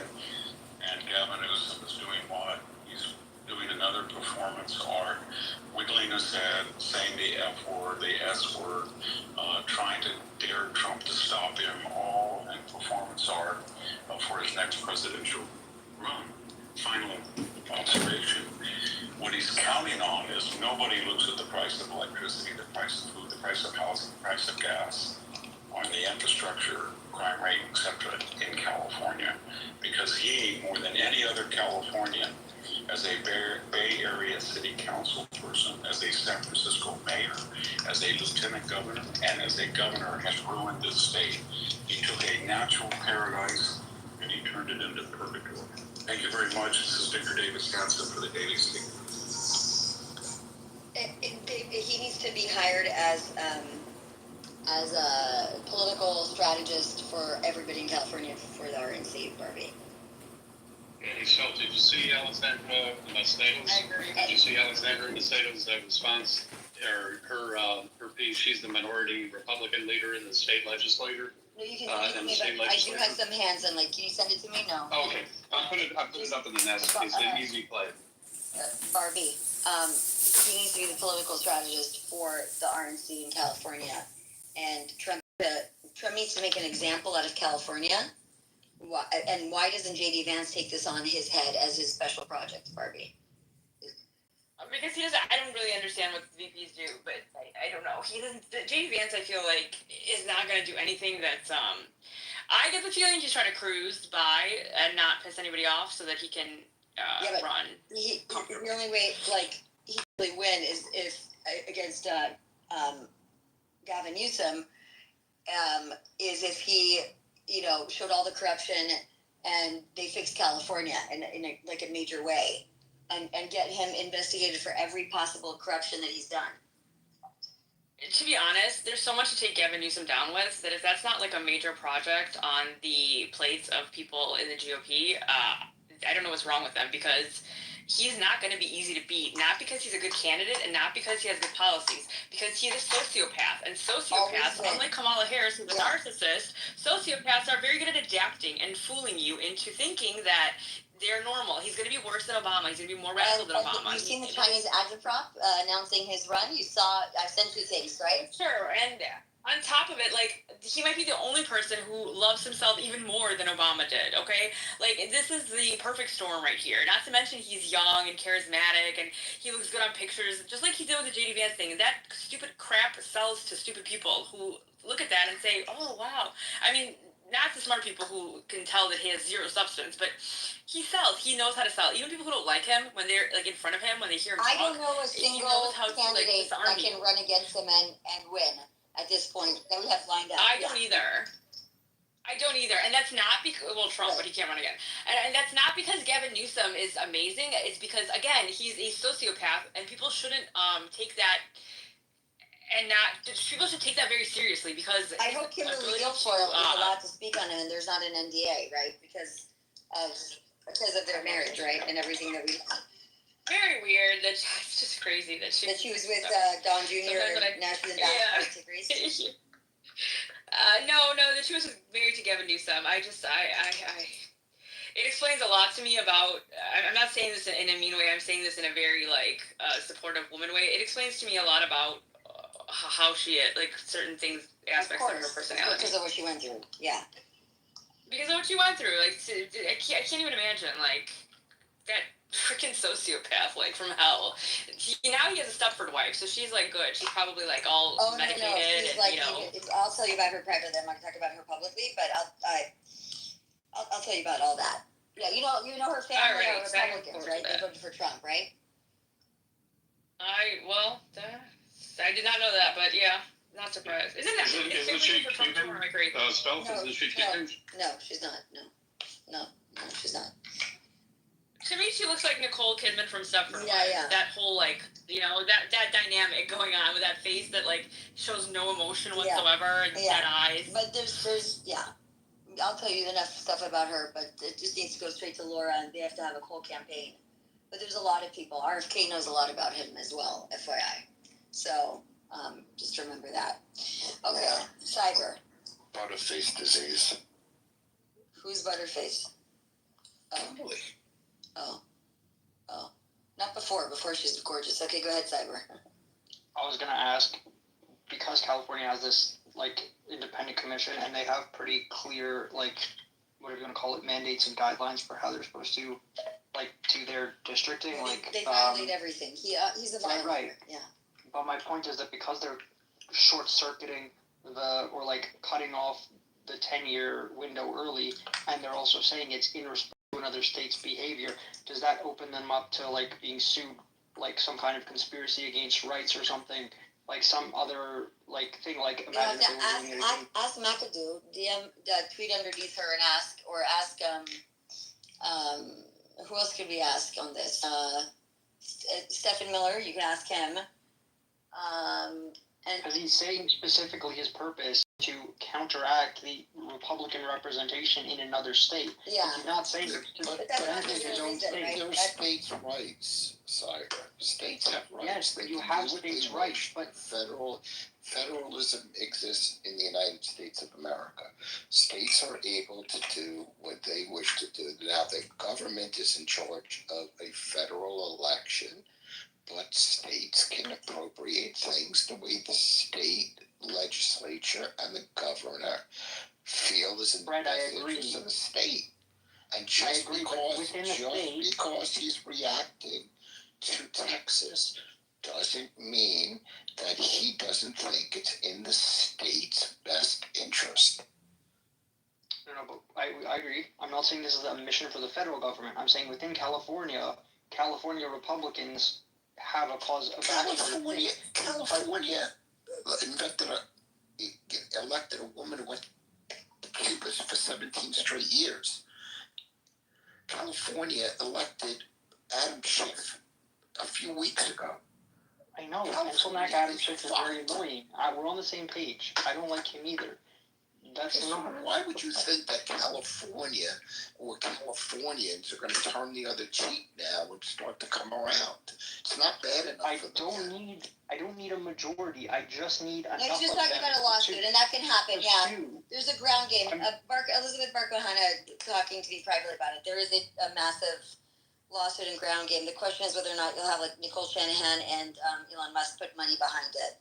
That's what you need, right? And the Silicon Valley guys. If you don't have that, you need their money, and you need like 2 Silicon Valley guys and maybe an Elon Musk, or you need like Sean McGuire and Elon Musk and somebody else. But you need a legal team. So I think Hardmeat's looking into this now, but there is going to be a lawsuit, Fred, about this and what they're doing. So I thought that there were restrictions placed on states' ability to draw maps because of racism and issues like that. So the federal government did have oversight in the southern states. I know California wasn't a slave state because it didn't exist during the Civil War.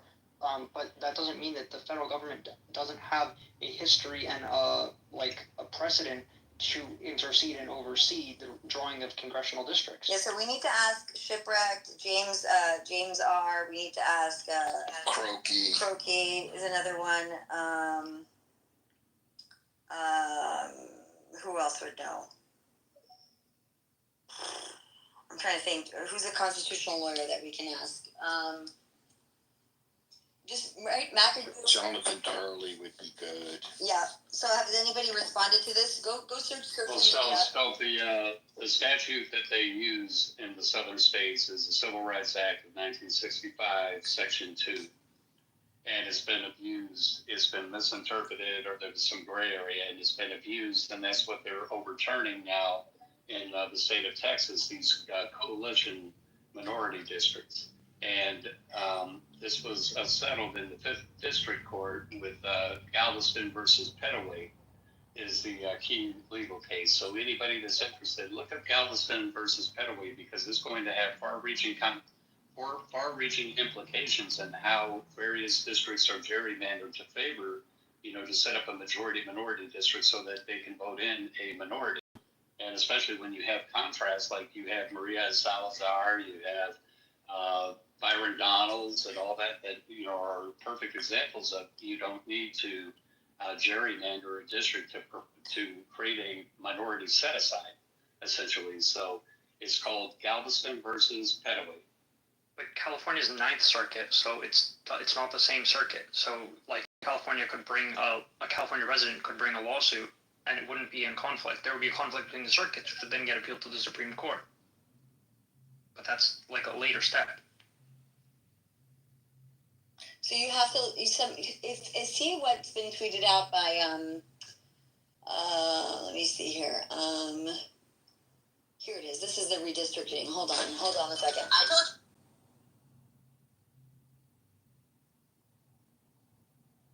Okay, so Democrats proposed a new California congressional map. And while this is going on because Newsom said, he's going to finish him. That's Newsom's claim. He's going to finish him. So Newsom leads California redistrict plans revealed in a leaked map. Rob, I don't know if you have that or not. If you want to pull that up, I'll read the story. So, and then Schwarzenegger has to say something. So here we go. Democrats, led by Democratic Congressional Campaign Committee, submitted a proposed California congressional map to counter Republican-led redistricting in Texas. Earlier today, the DCCC submitted a proposed congressional map to the legislative public portal with collaborative input from stakeholders and legislators. We anticipate this proposal will have widespread support both among California office holders and various stakeholders across the state. The map targets 5 Republican incumbents, which is Kevin Kiley, Doug Malfa, Darrell Issa, which we showed this last week, Ken Calvert, and David Valado to create 5 blue-leaning districts aiming to neutralize Texas' plan to gain the 5 GOP seats. Gavin Newsom pushing for November special election said, they do 5 seats, we can do 5 seats. Framing it as a response to President Trump's Texas strategy. Rob, go ahead. Is this a clip or an image that you're Sorry, this is the map that they was leaked over the course of the week of the redistrict. Got it. And can you show what it looked like before? Yeah. Is there a way to put them right next to each other to just kind of see what areas they're focused in? Tom, while this is happening, Tom, is that the one? Are you able to put those two together? Is that it? So if you watch Clovo, this is massive. Yeah, they have to look up by Reno. Wow, you see Reno, where the Nevada bends up there? Take a look at what just happened. So that's a real redistricting taking place. Yep. Yeah, they literally are taking a pencil and going through it. There it is. There's what I'm talking about. It's that salamander, Pat, you were showing us, that gerrymander. Vegas. So they're making it bigger and closer to Sacramento and taking out all of the red farmers along the Sierras. Yeah, so that's going to replace 5 for 5, because California knows they have the power to do so. While they're doing this, a former somewhat rhino Republican governor named Arnold comes out and is mobilizing to oppose Newsom's push to temporarily scrap the state's nonpartisan redistricting commission, stating in a social media post, I'm getting ready for the gerrymandering battle while wearing a t-shirt saying terminate gerrymandering. Schwarzenegger, who championed the commission's creation through constitutional amendment in 2008 and 2010, opposes both Newsom's plan and similar Republican-led efforts in Texas, with his spokesperson, Daniel Ketchel, telling Politico he calls gerrymandering evil, and he means that. He thinks it's truly evil for politicians to take power from people. He's opposed to what this is doing, and he's opposed to the idea that California would race to the bottom to do the same thing. The commission popular among California for public opinion polling was designed to remove political manipulation from redistricting, but this is going to be taking place. Tom, your thoughts on this? Once upon a time in 2008 and 2010, the Terminator was there, and you know what he was trying to do? I did some research on this. This was very similar to the Florida plan, that congressional districts have to be around cities and be districts that are drawn in a rational way around cities and population groups. That's what he was trying to do. And this was a nonpartisan redistricting commission that Newsom wants to scrap. I wonder why. So think about those 2 points, Vinny. You have a guy that said, hey, Florida's doing it right. That's not exactly what Arnold said, but Arnold said, this plan was right. It happens to be what Florida does. Let's have a nonpartisan commission. So if anybody wants to do this, you know, we keep it sane so that the representation is around the people. And that's what Arnold did in 2008, 2010. So he's got the moral authority to speak up and say, I tried to create a commission on this. Don't do it. This is crazy. And he's losing the battle. So, who he's losing? Gavin, Politico Citrus Center survey found that 64% of California voters want the dependent redistricting commission to remain in charge, while 36% want to return authority to legislative control by Newsom and the Democrats. And listen, and I know you want to go to Adam. We got to give credit. We're all about competition in first place, and we got to give it up to Gavin Newsom. California, as of this weekend, leads the nation in unemployment and homelessness. So you got to just give it to Mr. Both. He might win the triple Both. crown. Homelessness number 1, unemployment this weekend. He's number 1. Go ahead, Adam. I want to give him credit where credit's due. I actually have a question for Pat. Well, the one person who does show up, I know we were talking about how Bill Maher was calling the Democrats sort of weak and woke and they won't show up. The one guy that wants people is Gavin Newsom.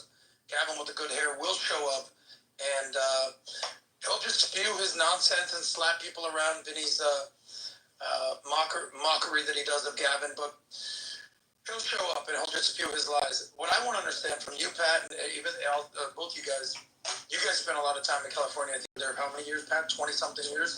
What are you hearing from people left, right, and center about this whole redistricting thing? You know, I don't spend a lot of time in California. We were just there, so I don't have a lot of boots on the ground. What are you hearing from average folks in California about this I redistricting think plan? honestly, it's irrelevant what I'm hearing from the people because, you know, it's what he can do and what he cannot do. Okay? So whether people want, of course people don't want this. You think liberals want this? They don't want this. They're already 43-9. Okay? By the time Gavin's going to be done, it could end up being 48-4. Do you know what that means? 48-4. It would put him number one, above everybody. Okay, if not number one, to be number two, but it's going to be up there. Representative. As a big state that's dominating everybody else. He'd be ahead of Illinois. 48-4. Do you know what 48-4 means? Let me talk to my good friends in California, the Armenians and the Syrians that will be soon moving to Boca Raton. But let me talk to you guys real quick, okay? You know what that means? To those of you guys that go to sleep every night praying for California to be a red state during your lifetime, well, you're not taking advantage of Social Security, meaning you're not going to be in your 70s. And you're 40 watching this, you're saying, oh, you're eventually going to turn red. Maybe you may. What this says is, if they go 48-4, how are you going to do it? How are you going to do it? How are you going to do it? They're going to do everything in their power to change the state. They got destroyed in 2024 election. Every county in California voted more Republican than Democrat in 2024 election, according to charts that we've seen many, many different times, right? Every county. They got destroyed. It is the most embarrassing. Look at that, 2020 to 2024. Wow. It is the most embarrassing moment. Who was the governor in 2020 in California? Wasn't it a guy named Gavin Newsom? Who was the governor in the state of California in 2024? Wasn't it a guy named Gavin Newsom? And then he's out there while this is taking place. Play the clip of him talking about on this one podcast. But watch this clip here. Nobel Peace Prize. Look what Frederick is doing. You just go to my X account, Rob. That's all you got to do. You'll see that's the third clip. If you watch this guy, he's a pro. Trump broke these guys. Watch this real quick. Go ahead. It's about the United States of America. He doesn't. Don't mix pink salt with lemon and...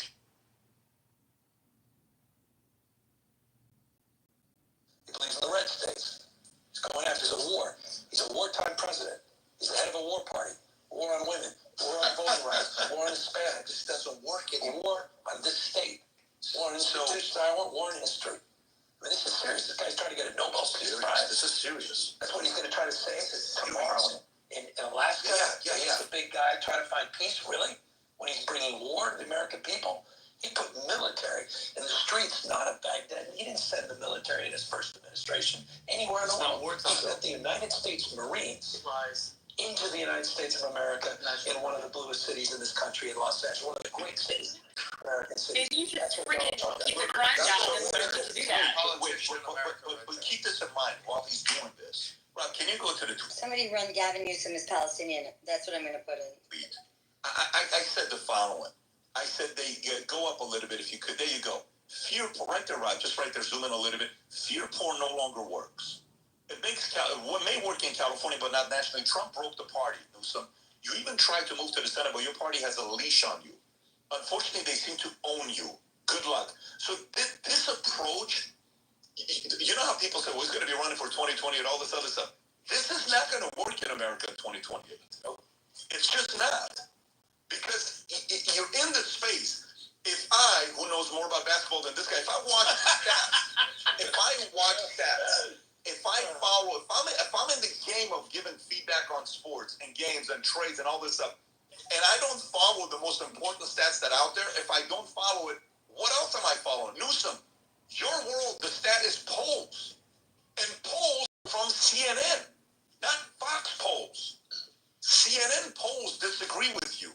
How many lies did you just make right there? Okay? When you go to National Guard, Tim Walz pulled National Guard on George Floyd during COVID, going around with, paintballs, shooting up people that were coming out. Your guy did that, Tim Walz. Okay? You guys did that. Fear porn on war and the different claims that you're making, it's not going to work. So these guys, this is going to work. California 48-4. To all the Californians that are watching this, that's your governor. And I'm getting a bunch of messages. This person's going to run. That person's going to run. This person's going to run. That person's going to run. This is your last shot, California. Whatever you do, you best be involved in this next election. You all best go knocking on doors for your candidate that may be flipping the state. You best go out there and get to work. You best do your part, because if you don't, this becomes 48-4. Guess what? Nevada is an option. You got Texas is an option, and Boca Raton for the Armenians and the Syrians is an option. You'll see how many Armenians and every week I see so many people that come and say, hey, Pat, I moved you, I watched your video. Hey, Pat, I moved you, I watched you. Hey, man, I just want to let you know, no, I didn't move you because of your video, but I moved you Florida. Hey, man, awesome. Our Cigar Lounge boardroom, shout out to the boardroom Cigar Lounge. Sick. The new Platinum Lounge is insane. Our members, like immediately, our membership was a rock. Can you go to the boardroom Cigar Lounge? You know how many people are in there that are just business people that want to be free? Who are what? Who are people that are rock? Just go to the page, homepage, where you were at. Yeah. You know how many people that are just coming there? They're like, I just got out of California. I left this. I left the Blues. I left New York. I left. For traveling and commuting, there's no other bag like this one. So, Barbie, I'm concerned. I still think he could win presidency regardless of his history, because that's sociopaths are able to win, and he will have the full force of every single. They've been planning this for a while. So, and they have, it doesn't matter whatever opposition research they have on him, like in other words, to fix him up, to make him look good, or even make him look bad. He has to be disqualified from even running from investigation for corruption, so that he can't even put his name on the ballot. That's where we're at. That should have been done and been working since, last year, from the whole RFK crew and Shanahan and Elon Musk, and they're not. It's radio silence. Do you see any of them going after him? No, they're not. So that's what I don't understand. So maybe they want him as president. Maybe he's going to be different as president because he'll have more control and he won't be the DSA. But the DSA has whatever compromise they need on him. So I don't know what the plan is, but it's no bueno, guys. So yeah, it's really no bueno. Are you laughing, Cyber, that I said no bueno? No, I think you said maybe he'll be different as president because the DSA won't be able to pull him left. I'm like, no, that's not what difference. We'll see it. No. Yeah. Okay. So that's it. I'm telling you. Yeah. There's whoever they think is going to run. It's about the amount of money. He'll have $93 billion probably from Samantha Powers' war chest from the DOE. They'll use to run him, Barbie, and he will win. He will win. I've been warning everybody. I've recorded spaces. I have tweets. 3 years. If you've known me, I've talked about it incessantly. Who's going to do it? What's going on? What's going on? What's the plan? What's the plan? What's the plan? When became the climate czar, when the Chinese came, I mean, they will run up a campaign. They're doing it now, and calling him a Chad and all that. If you know what I'm talking about. So they're running a whole op, and nobody cares. So I don't know. I've heard rumors that he might be more of a white nationalist than J.D. Vance. Yeah, I saw that one too. I know. It's very. He married an Indian woman. At least Gavin is keeping the white race pure. So I just think we need proof that he's not a white nationalist for me to vote for him. I just need to know, because he can be a stealth white nationalist. I don't mean like how they call you white nationalist. No. I mean, he could just be sneaking it in. There were white nationalists that were communists. It's known to happen. Right. I could be a closet white nationalist. Right. Exactly, Sunlight. A closeted white nationalist, just like he's a closeted homosexual. It could be both, right? He could be in two closets at once. Schrodinger's governor. Show me the amount of closets. He has one testicle in each closet. He has a big house. There's a lot of closets. What are you talking about? He already did surgery. He doesn't have those anymore. No. You guys, you don't understand the behemoth that we're dealing with. This is literally. Look what they did to Robert Kennedy Jr.'s, father with Sirhan Sirhan. They had to have a Palestinian kill him, just a Christian Palestinian allegedly, to kill him just to get him off the ballot. So just prepare yourselves for what's coming. So I'm just waiting for the Texas governor or, somebody to get a hold of this, since he's comparing himself to Texas, to look at the electric rate, it's like about 10 cents a kilowatt hour in Texas versus 30. The gas I just filled up yesterday at $2.59 a gallon. We've got right to work state. We have no state income tax. We have no local taxes, no local income tax. We have very low property. Change all that by you've got people coming in there that are like very bad people, sunlight coming into. Well, we do, but I mean, for comparison's sake, if he's going to compare himself to Texas, somebody could take this and just the unemployment rate in Texas is lower. The water rate is lower as far as like what it costs, for a cubic meter of water, to the household, to businesses. That's why you look at the business. Just dig a well. You can. I know people. I've got a neighbor two houses over that has a well. He's grandfathered in. He's had a well his entire life. Sitting here in a residential neighborhood. We have chickens. We have cattle. We have fun.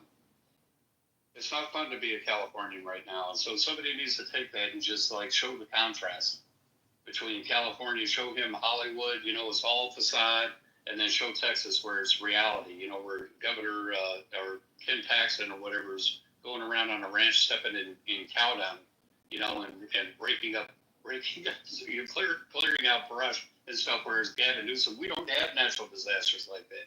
Our flooding that we had, was horrific, but I mean, the emergency response from the state was incredible versus what they've done in California. So, there's so many contrasts, and I mean, I wish somebody would really grab it and run with it. Since he's going to compare himself to Texas, then let's go all the way, man. I mean, the joke is that California might not have natural disasters, but they certainly make disasters with homelessness and all kinds of other issues like crime, right? They're like, we should have disasters. I mean, they have earthquakes. I have saying, if Texas was a country, it would be America. Well, we could do the same thing, Stoke, with DeSantis in Florida, versus Gavin Newsom. Let's compare. You want to start the comparison game? Go, man. How do you compare him to Cuomo? Number of nipple rings, so Gavin loses again.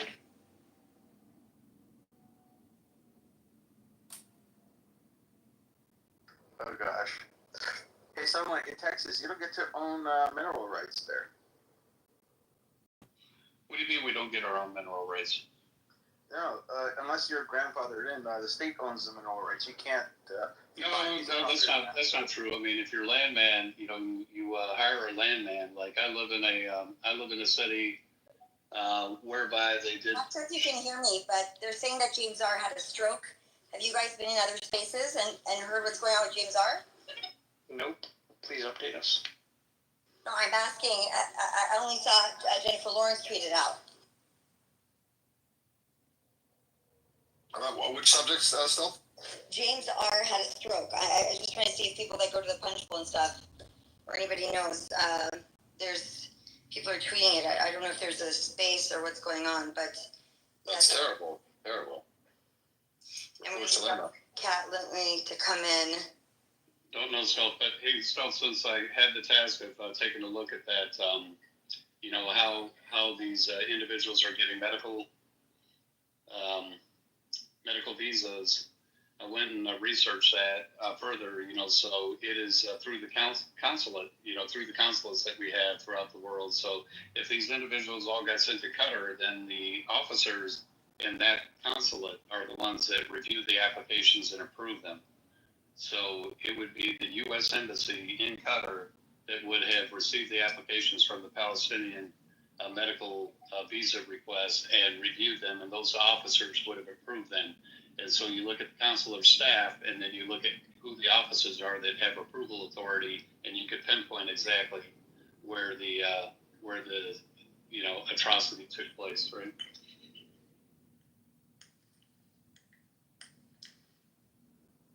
Is it the pirate radio guy? Yes. That's what I'm trying to figure out. I don't have any recent update, but yes, it is James, and I'm trying to get in touch with his wife or a couple of other friends to get an update. Last I knew that he's just in the hospital. That's all I know. Okay, yeah, because Miss Giggles, we call his wife, is with him, obviously, so people are communicating. Maybe Trash knows. Hold on, here's Trash. Hold on. Hey, Trash, do you have an update? Hold on, everybody shush. I just want to speak to Trash. Trash, do you know what's going on with James? Yeah, so he's out of surgery. He's in ICU. He's in stable condition. He's cognitive, and it's going to be a few days. And it looks like to me, based on that feedback so quickly, outside of 2 hours of notification, that he's going to be okay. And listen, shout out to James. You know that Walter and I have our nightly spaces, and we're addressing this, and I stay on top of it. He's out of surgery. He's in ICU. It's going to be a few days, but he's cognitive, which tells me that he's going to be okay. Okay. Thank God. I'll reach out to his wife and to a couple others, but I'm obviously worried about him, and we love him, and gosh, I've done so much spaces with him. So it's been a wild ride, but he's going to be okay. I mean, yeah, it's been, not with him. I'm saying in general, like all of us, it's been a wild ride for several years, and so we definitely want to take care of our own. Yeah. But no, he's got a kid. He's got Giggles. He's got his family. He's moved back mainland. He's going to be okay. Yeah, he was just on a very long drive helping out a friend move, and it was like hours and hours and hours and hours in the vehicle. And I thought to myself, if he had a stroke, easily you can have a clot if you're driving for that many hours and not getting up and walking and everything. So if you guys remember last week, he was in here and he's like, oh yeah, I'm helping out a friend. I'm driving like 20 hours. And I was like, you better get some rest. You remember as he goes? He's always helped a friend. This is why a lot of people in the background that are not public, that I've reached out to, that he's helped personally, that are part of my team. I don't mean that people I direct. I'm saying that I'm part of a team of people that have been doing things for a very long time, and all of them have been in connection, and it seems to be he's going to be okay. Okay, thank God. Thank God. Was there any requests from the family? Do they need anything or anything that they've made publicly requesting or anything? I think Mark Naughton set up a give, send, go, or here, I'll go to the page. Okay, thank you. If people do want to help out financially, I'm sure he could use it, but I believe he has let's see here.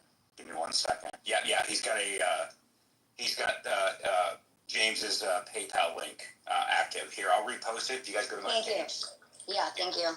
Yeah, if you guys could go to my page, I just reposted it. You can get direct access to it. Mark Naughton just listed it, a couple hours ago, but yeah, it's out there.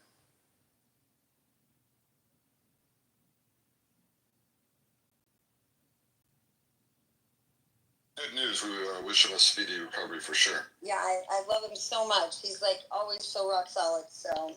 Well, I mean, I think a lot of us, right? We kind of get in the weeds with a lot of information, just like James and Mark and many of us.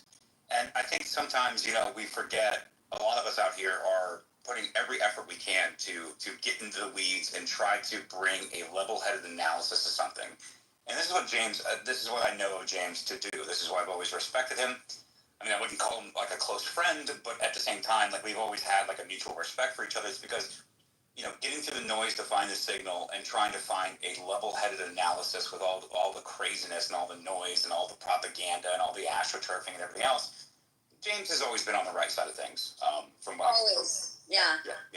The Maui fires. Oh my God, how many spaces I did with him to debunk all these crazy narratives and all this bullshit, laser bullshit.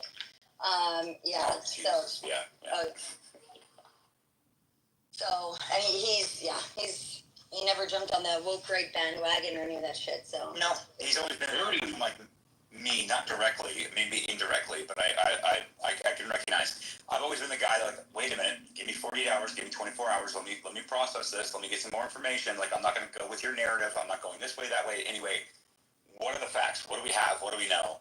And so I would see James as somebody like that. Very calm, steady voice. Doesn't get excited. I mean, he's a very, he always seems to be in control. I don't know how to describe himself. He's just very common sense and very calm, steady voice. You know, he just has that soothing voice that you know that you're talking to somebody that is genuine. You know, or listening to somebody that is very, very genuine. Yeah, as we move into the era of craving authenticity, people like that, many of us out here, you're going to need to be in that era of authenticity, and I'm here for it. We can break through a lot of narratives that way. Hey, Stealth, off topic, but did you see, I just DM'd it to you, Stealth, did you see the video of Stephen Miller, Deputy White House Chief of Staff, promising that if sanctuary city mayors, I don't know if he said mayors specifically, but officials in municipalities or sanctuary cities don't cooperate by such and such deadlines in September at some point, that he promised arrests, like actual criminal arrests? Did you see that? No, when did that come out? Today, I just DM'd it to you. Maybe you want to play it. It's only a minute 20, short clip. I'm not able to play things. I'm in transit. Yeah. I got it. I've got it saved. I have everything. Yeah, it's pretty strong. I don't know if you're. Is it okay if Pat plays it for the audience? Yeah, of course. Go ahead. Just give me a second. I just got to pull it up, but it's all here. I have it. I got a lot of California stuff going on right now too, by the way. Oh yeah, we were just talking about it. Me and Barbie, we had a little a meeting with. Well, I had a meeting with people regarding that based on the conversation we had in the space. And we had Laura here. Oh my God, 10 hours ago. I can't even remember now. She's probably landed and already home. About the op that was running against her. So the recording on the space is amazing, and I'm supposed to send it to her, and I'm still having an open space. So after you go, I'll No, I gotta find it. Give me a second. I gotta find it. I got clips everywhere. Give me a second. May I say something, like, just while you're looking for it? Yeah, go ahead. Yeah, thank you. So, for our subject, like trying to counter the Muslim Brotherhood ideology and influence at our policies, I think we're trying to build alliance every day, and here we're trying to have constructive talk to help with that. I just want to say something important because, and I hope Z Ghost doesn't interrupt me and understand where I'm coming from. I understand he has bad experience with the previous regime.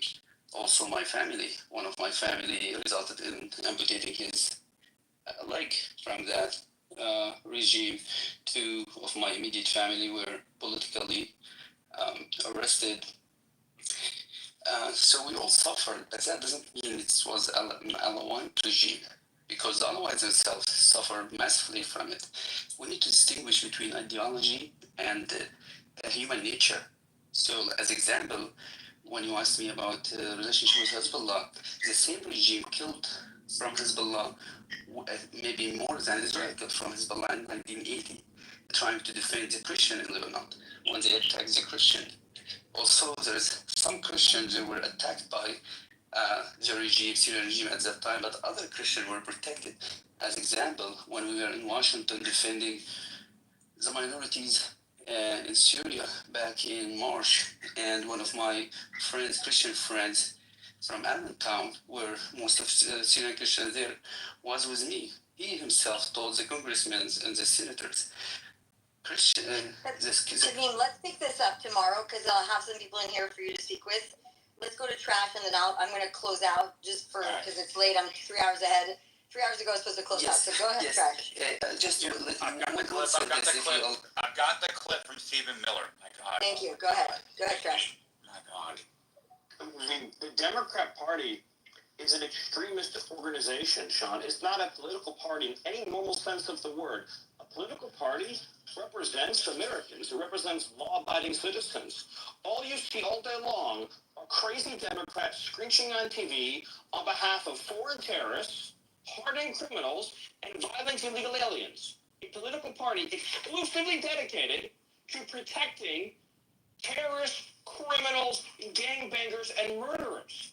That's what they become. These sanctuary city mayors, DOJ's been very clear. They had a deadline and they violated it.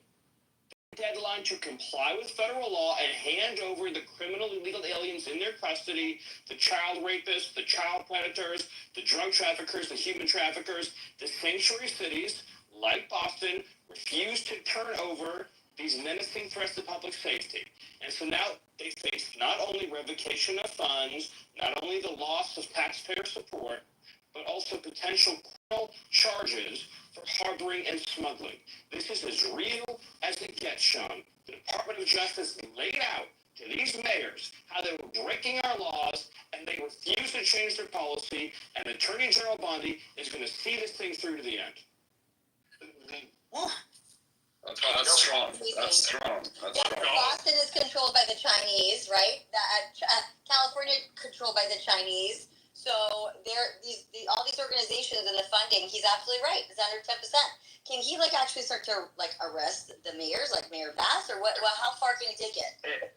It's tricky. Sorry, go ahead, Dras. Go ahead, Chad. Yeah, I was going to say, it is tricky because I am a states' rights person. Then you have cities inside these states, and so they can dictate some of their policy. If we set a precedent that federal law enforcement will supersede everything all the time, this is the general argument against the FBI for years and years. It's not something that I want to necessarily participate in, but if you're going to have Brianna Wu go out in Boston and bring out a mariachi band where some woman screeches into the microphone, and they're going to come out and you're going to basically say we will not participate, we're not going to do this. Yeah, well, if you actually are interceding yourself into federal law enforcement, who have a directive, who have the mandate, who have the executive order, and do have the support of Congress, by the way, you're not going to win that fight. And it's so you don't get to go out and say oh no, we're going to screech and yell and get all the boomer women with fanny packs with short, white hair, and they're going to come out here and with their signs and say stupid shit. Fine, you can do that, but it's not really going to work. We actually need to take these people out because they have federal, and it's the only part where they can actually make this gap work. They have federal proceedings that they were already part of an immigration system federally. And it doesn't really matter what community they're in because they still have federal charges by entering into a country illegally. So I think there's going to be federal jurisdiction here. And I think that the memo that Pam Bondi had put out and the deadline that they had put out that Stephen Miller's talking about here, it tells me that they actually have federal teeth behind it. It doesn't really matter what Mayor Brianna Wu wants to do and have some mariachi band. How racist are they, by the way? But nevertheless. So I think it has teeth, and I think that they're actually going to be able to pierce through this veil of these sanctuary city arguments. If you get Boston, the city of Boston, then you can take Minnesota. You can take any of these other states. Boston is the center of this. So I think this is really important. Yeah, I was going to say the lawsuit or what trash? Explain. The resistance of the so-called resistance to the crackdown. Because they're a CCP stronghold, but I'm trying to understand, Trish. What about California? Because that's another place, right? Are they able to go there or not? Yeah, they should be able to. If they have a federal case, specifically with Department of Homeland Security or ICE, or they were even processed at the border and then let loose into our country, it doesn't really matter what community you live in, you have a federal case, not a local case. Yeah, so it's true, Turkey, and states' rights are legitimately important. I don't want to throw them away just because they're 100% important. This is why I'm trying to be precise, Charlie. No, you're right. No, you were. But just sort of, I guess to add a little bit to it is, from my, and I've been reading about this issue for years. From my understanding, states or localities, they do have the right. They have states under the Constitution have plenary power, police powers, basically regular police powers, right? So they have a right to prioritize certain crimes and deprioritize others, sort of, almost like prosecutorial judgment, if you will, right? So they do have a right not to actively assist the federal government on something that's the federal purview. That is more or less true, right? They don't have to enter into cooperation agreements or whatever, as far as I know, right?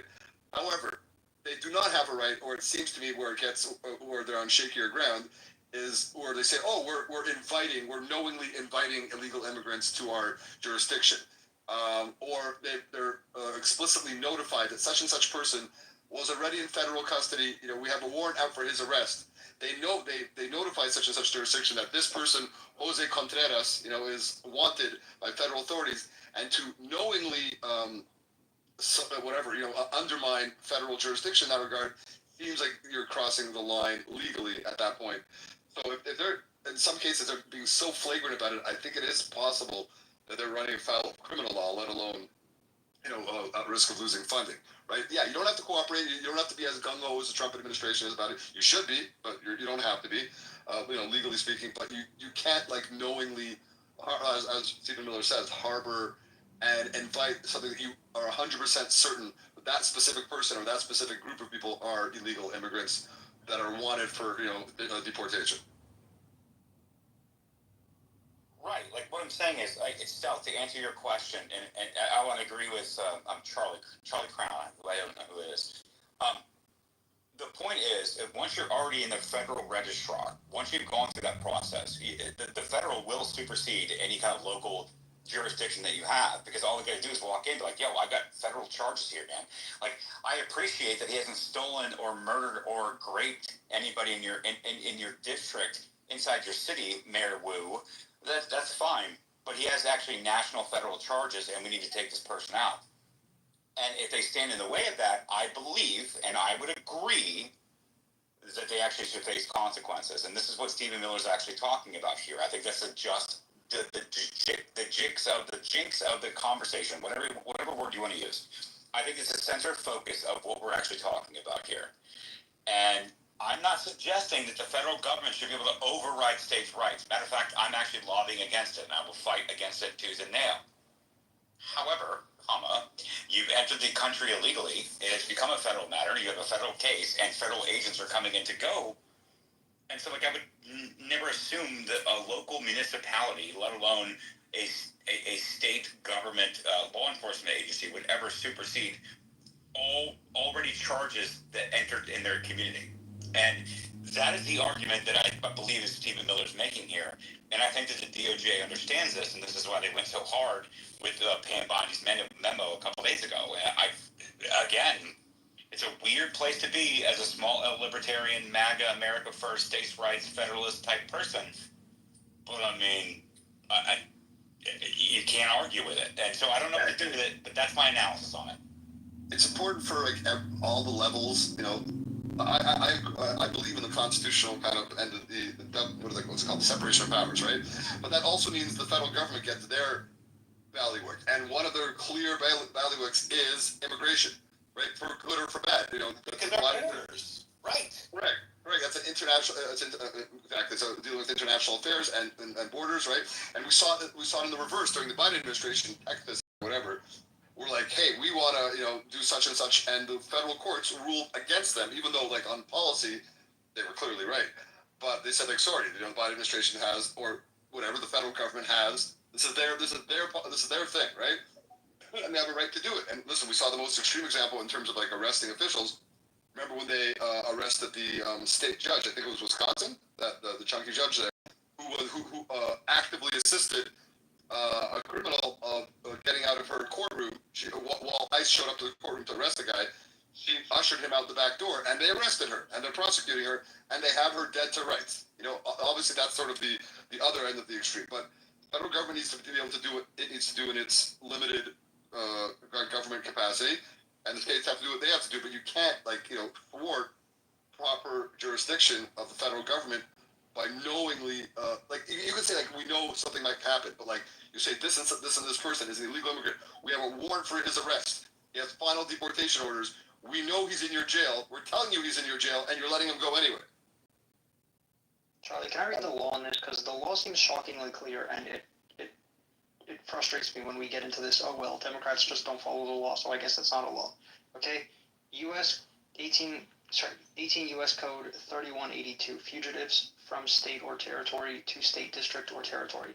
Whenever the executive authority of any state or territory demands any person as a fugitive from justice, of the executive authority of any state, district, or territory to which such a person has fled, and produces a copy of an indictment, found, or an affidavit made before a magistrate of any state or territory, charging the person demanded with having committed treason, felony, or other crime, certified as authentic by the governor or chief magistrate of the state or territory from whence the person so charged has fled, the executive authority of the state, district, or territory to which such person has fled shall cause him to be arrested and secured and notify the executive authority making such demand or agent of such authority appointed to receive the fugitive and shall cause the fugitive to be delivered to such agent when he shall appear. If no such agent appears within 30 days from the time of the arrest, the prisoner shall be discharged.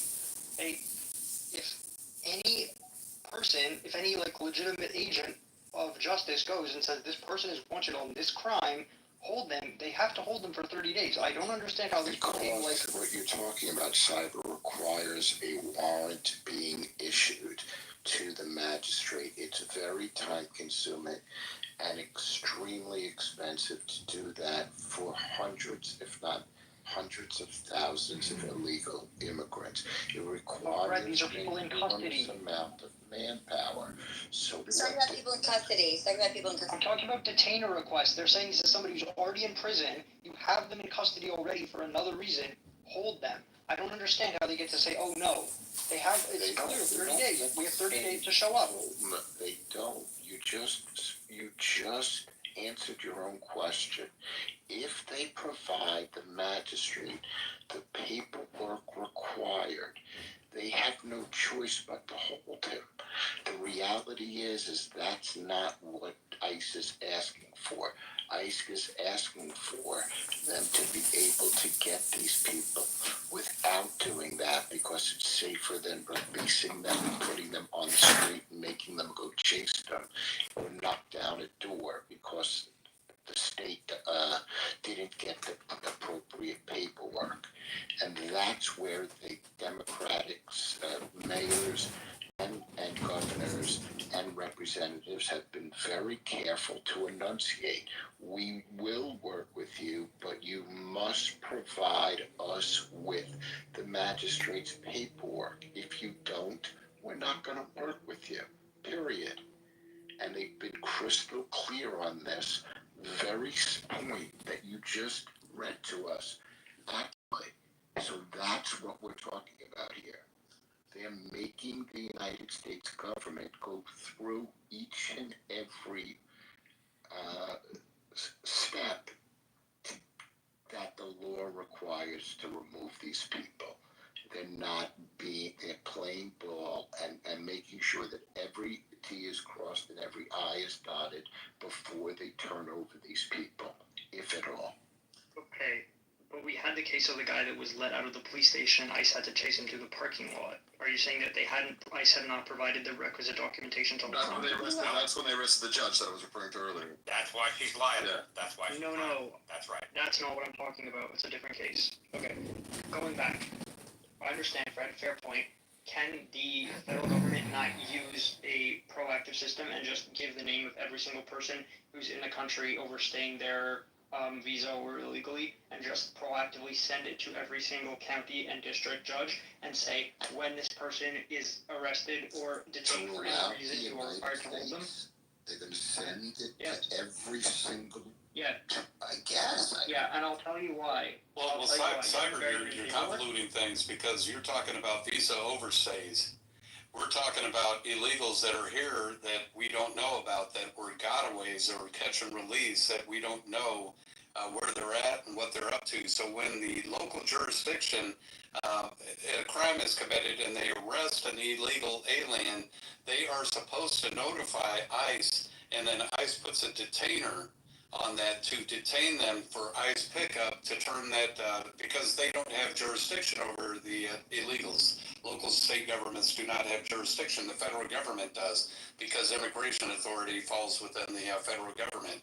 So they, to try to send a notification of all these people, we don't know who like 20, 30 million of these people are, spread throughout the states. So, but the local government can determine. That's all fair. That's all fair, but what I'm saying is either you get to cooperate and do your part, or we're just going to crash your system and bury you in paperwork, right? The Democrats threatened to do this with the Tomar Armando Brego Garcia guy, where they said, if you don't, turn the plane around or something, we're going to go to every single one of the 600 judges in the United States, and we're going to file a TRO with all of them and try to get you stopped. So they're willing to like inconvenience the entire country with paperwork. I don't understand why we're not willing to do the same thing.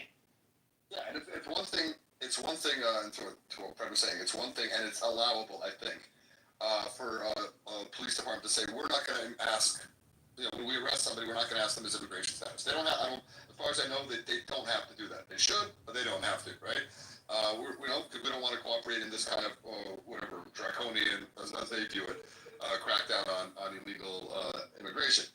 But it's another thing to say, we have this guy, and you've had people who go way beyond that, like in Boston, Mayor Wu, and a few other jurisdictions where they go way beyond that, and they're like, and they literally have released, and judges have done the same thing, released people who are like wanted for, violent crimes, and I think murder in some cases, or attempted murder, simply because they don't want to cooperate with fucking ICE. It's like, well, like, he's a murderer. Like, let's focus on the main thing. So, it's going to be, they won't be Charlie, but my point is, crash their system.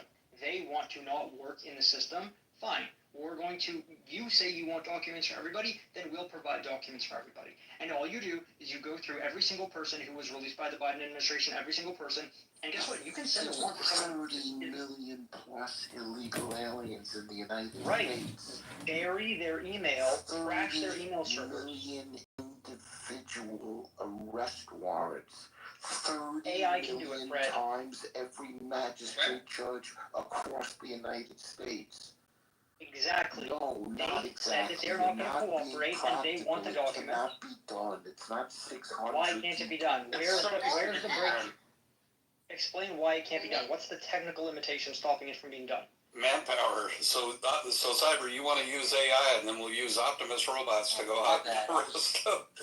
No, I'm kidding. I just want AI to write the search warrant. I know what you're saying. Here's the thing. They want to challenge the warrant. Sunlight, they can challenge the warrant. That's fine. That's their choice. If they want to go and find a technicality in the warrant, go ahead. But I'm going to send them the warrant, and I'm going to bury their computer system. I'm going to crash. They don't have email hosting for that many emails, right? It's going to crash their system. The name, the address, all of the things necessary to do the paperwork. You think that you just can make up Jose Gonzalez? Fred, what's the sanction for sending an incomplete warrant?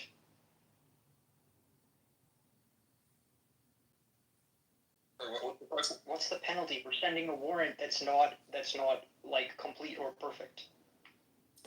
You mean that law enforcement has never provided a warrant that wasn't up to standard? Well, they can ignore it, I guess. They can find a reason to ignore it. If they say, oh, sorry, you didn't fill out such and such column or check such and such box. Correct. You're correct, Charlie. They can ignore it, and that's fine, but it's still going to crash their system. They're still going to be completely unable to do it. I think a better way is like what they did with highway funds, when they wanted to change the drinking law to 21 across all the states, and they withheld highway fund money from the states that were non-compliant until they finally agreed. So that goes to the court.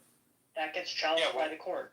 I'm doing something they can't be challenged by the court because it's already happened. They're already ignoring detainers, so they'll just ignore the warrants, and then if they ignore the warrants, then what do? Are we going to send in, like Emperor Palpatine and stormtroopers? No, Sunlight. You don't understand. I'm making their local law enforcement completely ineffective. I don't care if they comply or don't comply. I'm saying you've chosen not to comply with a voluntary system that's simple, where everyone does less work. So now you're going to do the maximum law enforcement are the people that protect you and I. Their local they don't protect you and I can tell you, I'm only ever harassed by local police. Their law enforcement is our law enforcement. You want to cut off your nose to spite your face. You want to make sure that they can't do anything because they're. No, I want local law enforcement. I want local chiefs of police and local sheriffs to say, I'm going to comply with the law. They want to. Unfortunately, they're being directed by the bureaucrats not to. Believe me, these look at the local law enforcement. Look at the MPD. They are ecstatic that they actually get to do their jobs in Washington D.C. They're ecstatic. I mean, they are running toward gunfire and everything again. It's phenomenal. If we unleash the, you don't want to piss off millions and millions of citizens because local law enforcement is bogged down with bureaucratic crap and they can't do their jobs. That's exactly what I want. That's exactly what I want. I want millions of citizens to see that their local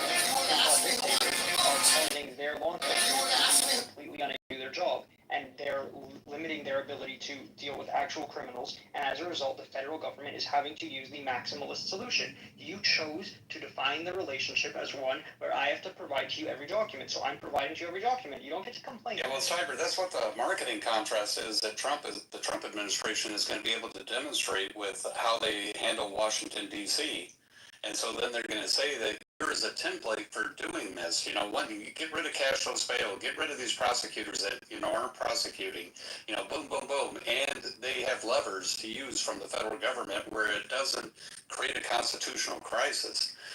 So Whoa. I'm not suggesting anything that's a constitutional crisis. Providing them all the documentation is not a constitutional crisis. I agree with you. I think that there's a problem, though, which is Washington, D.C. is requiring a lot of federal troops, number one. And number two, they're also dealing with a lot of things. Like, I was very glad to see, Janine Pirro say they were not going to pursue gun charges unnecessarily. But there was a day there where they started going after people for gun charges, which are very anti-constitutional, right? That way of enforcing the law. So actually, I like my solution better, because I'm forcing the local police to put pressure on the local executives and the local bureaucrats. Okay, I'm gonna let you finish that.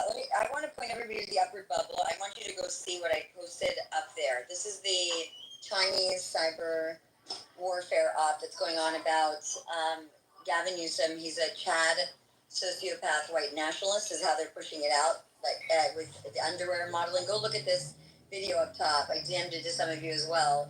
I'm highly concerned because I'm monitoring everybody who shares the narrative and talks about it. And underwear, is it like advertising Fruit of the Loom or what? no, it's usually Calvin Klein. So why don't you look at it? It's in the upper bubble, and you'll see it's made. It's intentionally made and put out, and it's part of the cyber warfare campaign.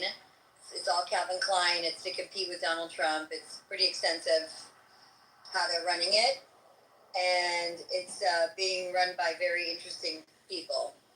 So you'll start to see more of this stuff. I don't even know what to say. Wait, do we run a campaign of Gavin Newsom as an OnlyFans model? No, you don't understand. It's being run to grab certain outliers that he's because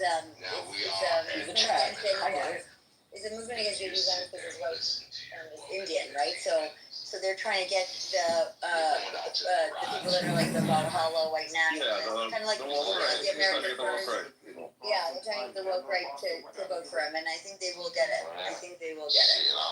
So right, but I'm saying you have to tip it like they're trying to get momentum, right, into the Chad candidate. Fine, but then you just flip it, and you just flip it over the top of the mountain to get some gold rolling down the other side. Where you go, oh, he's just purely a sexualized candidate. He's really just internet gold. Nobody cares. No, that narrative is not going to win. That's not enough. It's not strong enough because it's going to look how it compares into Trump. That narrative is not going to win.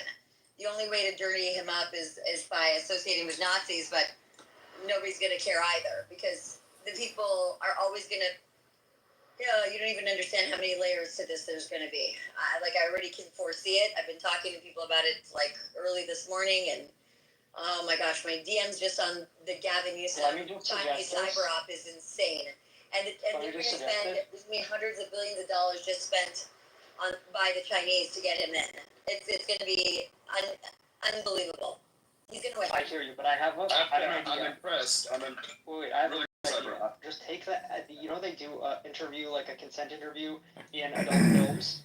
So you take the consent interviews from a bunch of male gay porn, and you use AI to put him doing the consent interview. You're talking about the entire LGBTQ community then voting for him, so he's going to get even more votes. No, he'll get them anyway. That doesn't matter. No. It'll be fine. I'm impressed by the fact that I have to say that President Trump himself has refrained from commenting on the stuff. It shows that he really is damn busy with actual world affairs and domestic affairs and whatnot. It hasn't been done yet. It's only when I start to discuss. Yeah, I agree. When I start to push it, me and Carolina, then you'll start to hear it everywhere. So it's already in the works because we're trying to grab as much as we can on it. And it's because certain people have already done.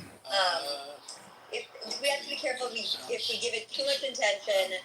how it pushes things, but there's a huge movement behind it. Like, so we have to just be careful when we come out with the counter. Yeah. Charlie, don't worry. At 4 a.m. you might just random march.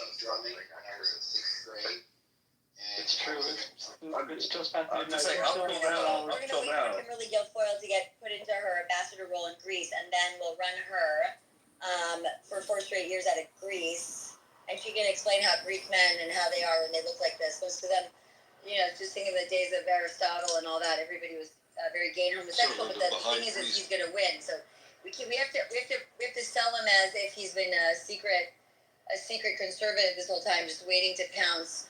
Or you just have to focus on the corruption levels and how he destroyed his state. What has to happen is all the federal indictments that should have happened against him. I mean, he's got so much coverage. Like, I mean, there's so many things that I know and others know. Oh my God, RFK alone. I don't know if RFK is going to throw him under the bus, because maybe RFK in the future wants to run. So if he's willing to do the heavy lifting and throw him under the bus, because I know what RFK knows primarily because I told him like 50% of it. The other 50% he knows because he knows, and I don't want to know the other 50%. It's like, it's stuff that oppositional research. You got to understand the amount of affairs, him lying about his kids being vaccinated, they're not vaccinated, his wife being anti-vax. Like, there's so many, her family being like Republicans. They may use that. The fact that the wife pursued Harvey Weinstein. Yes, I was going to say, the one thing that can, that's what I want to say, the one thing that can ruin his reputation among the woke right crowd is that he got cut. No, he didn't. No, this happened way before he met his wife. No. Oh, before he got married? Okay. Harvey Weinstein in jail. No, that's not going to work. You're wrong. Sorry. No, not going to work. Oh, no, I'm saying, but among the woke No, crowd people thought before they got married, so he didn't get cut. No. Let me just finish the sentence. Nope, they're going to see it as the evil Jew did it to his wife. Nope, you're wrong. So don't even go there. You have no idea what you're talking about. Nope. This is an area where I've been working on this for 5 years. So no, that's not going to work. What about Chris Hansen? When he comes in? He's like, take a seat. No, that's not going to work. You have to go through corruption. So much corruption, money, theft, everything. You have to have Elon Musk basically whisper more because of what happened to his son against him. No, but I'm saying, but his wife getting screwed by it. No. There was not even any actual physical sex because he doesn't have a penis. So this is not even. We're gonna get. No.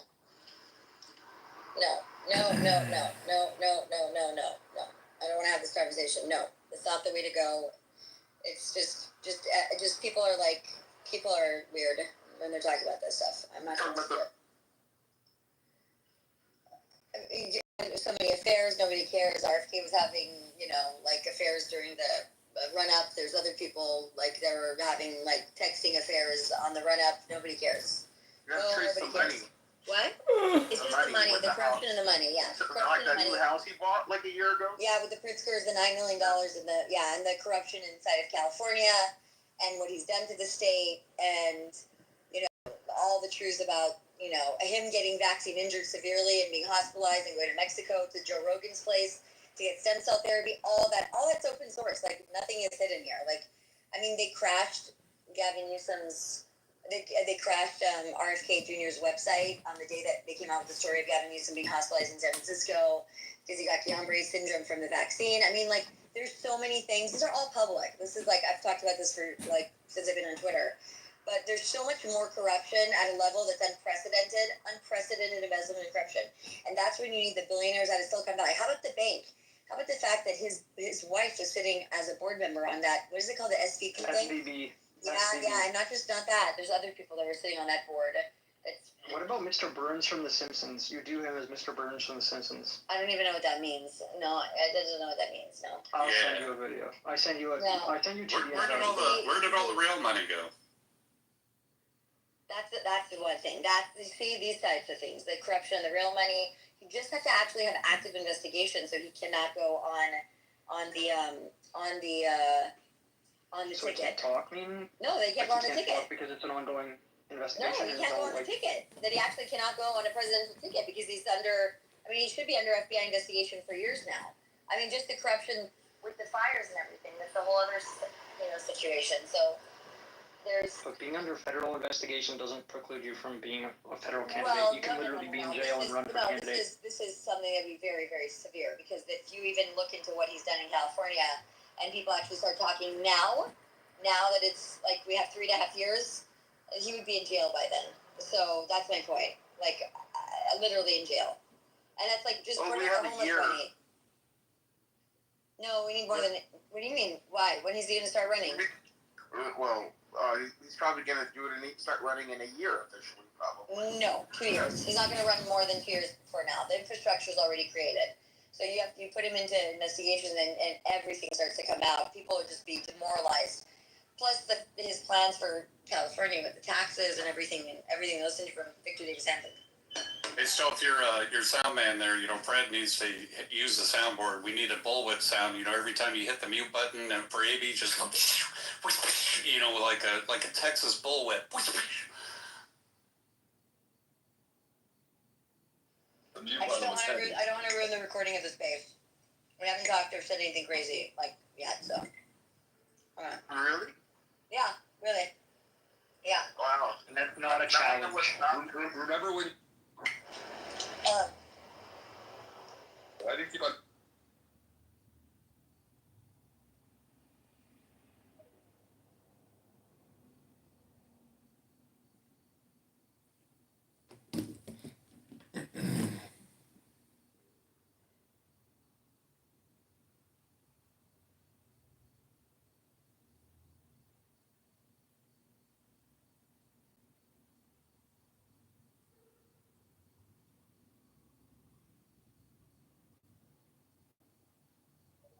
How we got involved with Epstein in the first place. Some people don't really understand the connection and why. I believe that it was orchestrated from the top. The Israeli cause that was very near and dear to Wexner's heart, and so dealing with Epstein was almost like an obligation. John back, hello John. You modified your profile title. So did you hear my presentation on Wexner? No, I just got here. You missed out, man. It was pretty good. You can see how Les Wexner was essentially the sugar daddy for both Howard Lutnick, who's currently Trump's right-hand man, and also for, of course, Jeffrey Epstein, and how he made his money with his mob connections as well, and how when he was close to getting caught or getting exposed with his mob ties in '85, they organized a hit of his lawyer, of all people, Arthur Shapiro, who was about to testify before a grand jury, because I guess that's just how the justice system works. If the wrong guy's going to get caught, then they'll make sure the witness gets taken care of. Clintons are well known for that, right? They got rid of a lot of their loose ends too. Guys like, Mark Rich or Seth Rich as well, or Middleton. If these guys, they know too much and there's a risk they could spill it, they'll dispose of them. And Wexner was no different. So yeah, the connection is quite deep, quite thorough, and it just begs the question, and you may have it too, like, well, why? Why was he fronting Epstein when he knew what he was up to? Why would he need to do that? What are your thoughts, Sean? I'm not sure what I can't respond specifically to that, but I would concur that Hillary Clinton is one evil, sadistic, criminal bitch, and she's a fucking murderer. A horrible murderer. She should be arrested as soon as possible by the FBI. I mean, Trump talked about locking her up, but he never followed through on that promise, did he? So, seems like they're on the same team.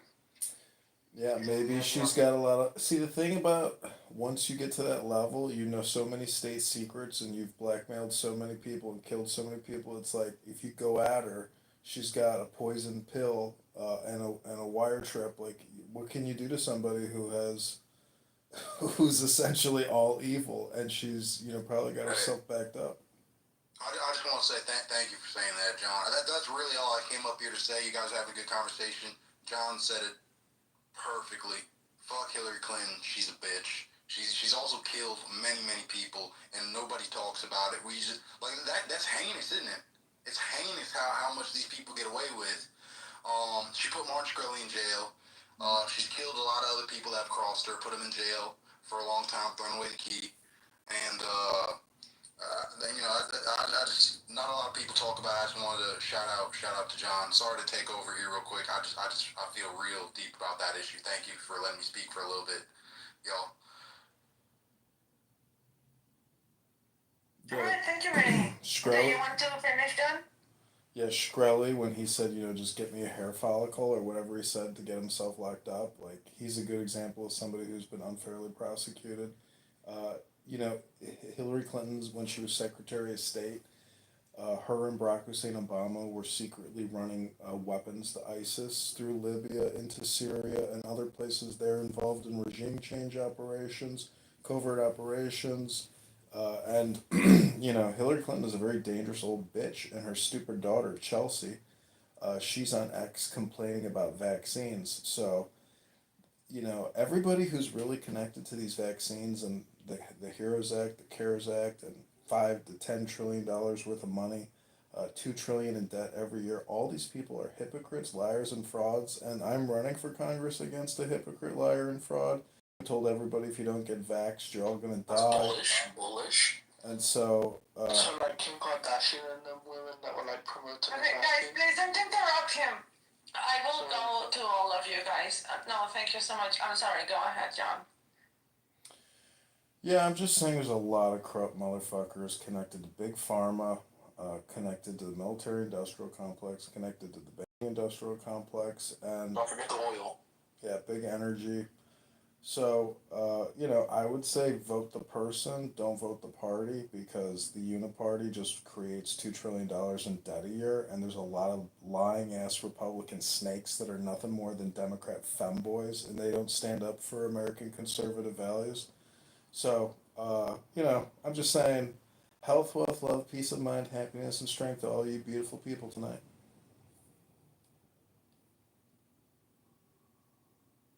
All right, thank you so much, John. Go ahead, Miri. Wait, was it Miri? I cannot see hands, sorry. No, that's perfect. Yeah, thank you. Oh, sorry, Minnie. Was it you that you can go? Sorry about that. it wasn't I thought you were saying Mary. Oh, I did say Mary. I see hands now. Okay, so Miri, then Arabi, then Scream. All right, perfect. I just got up here. I've been listening for a couple minutes. This is my first time coming to this space.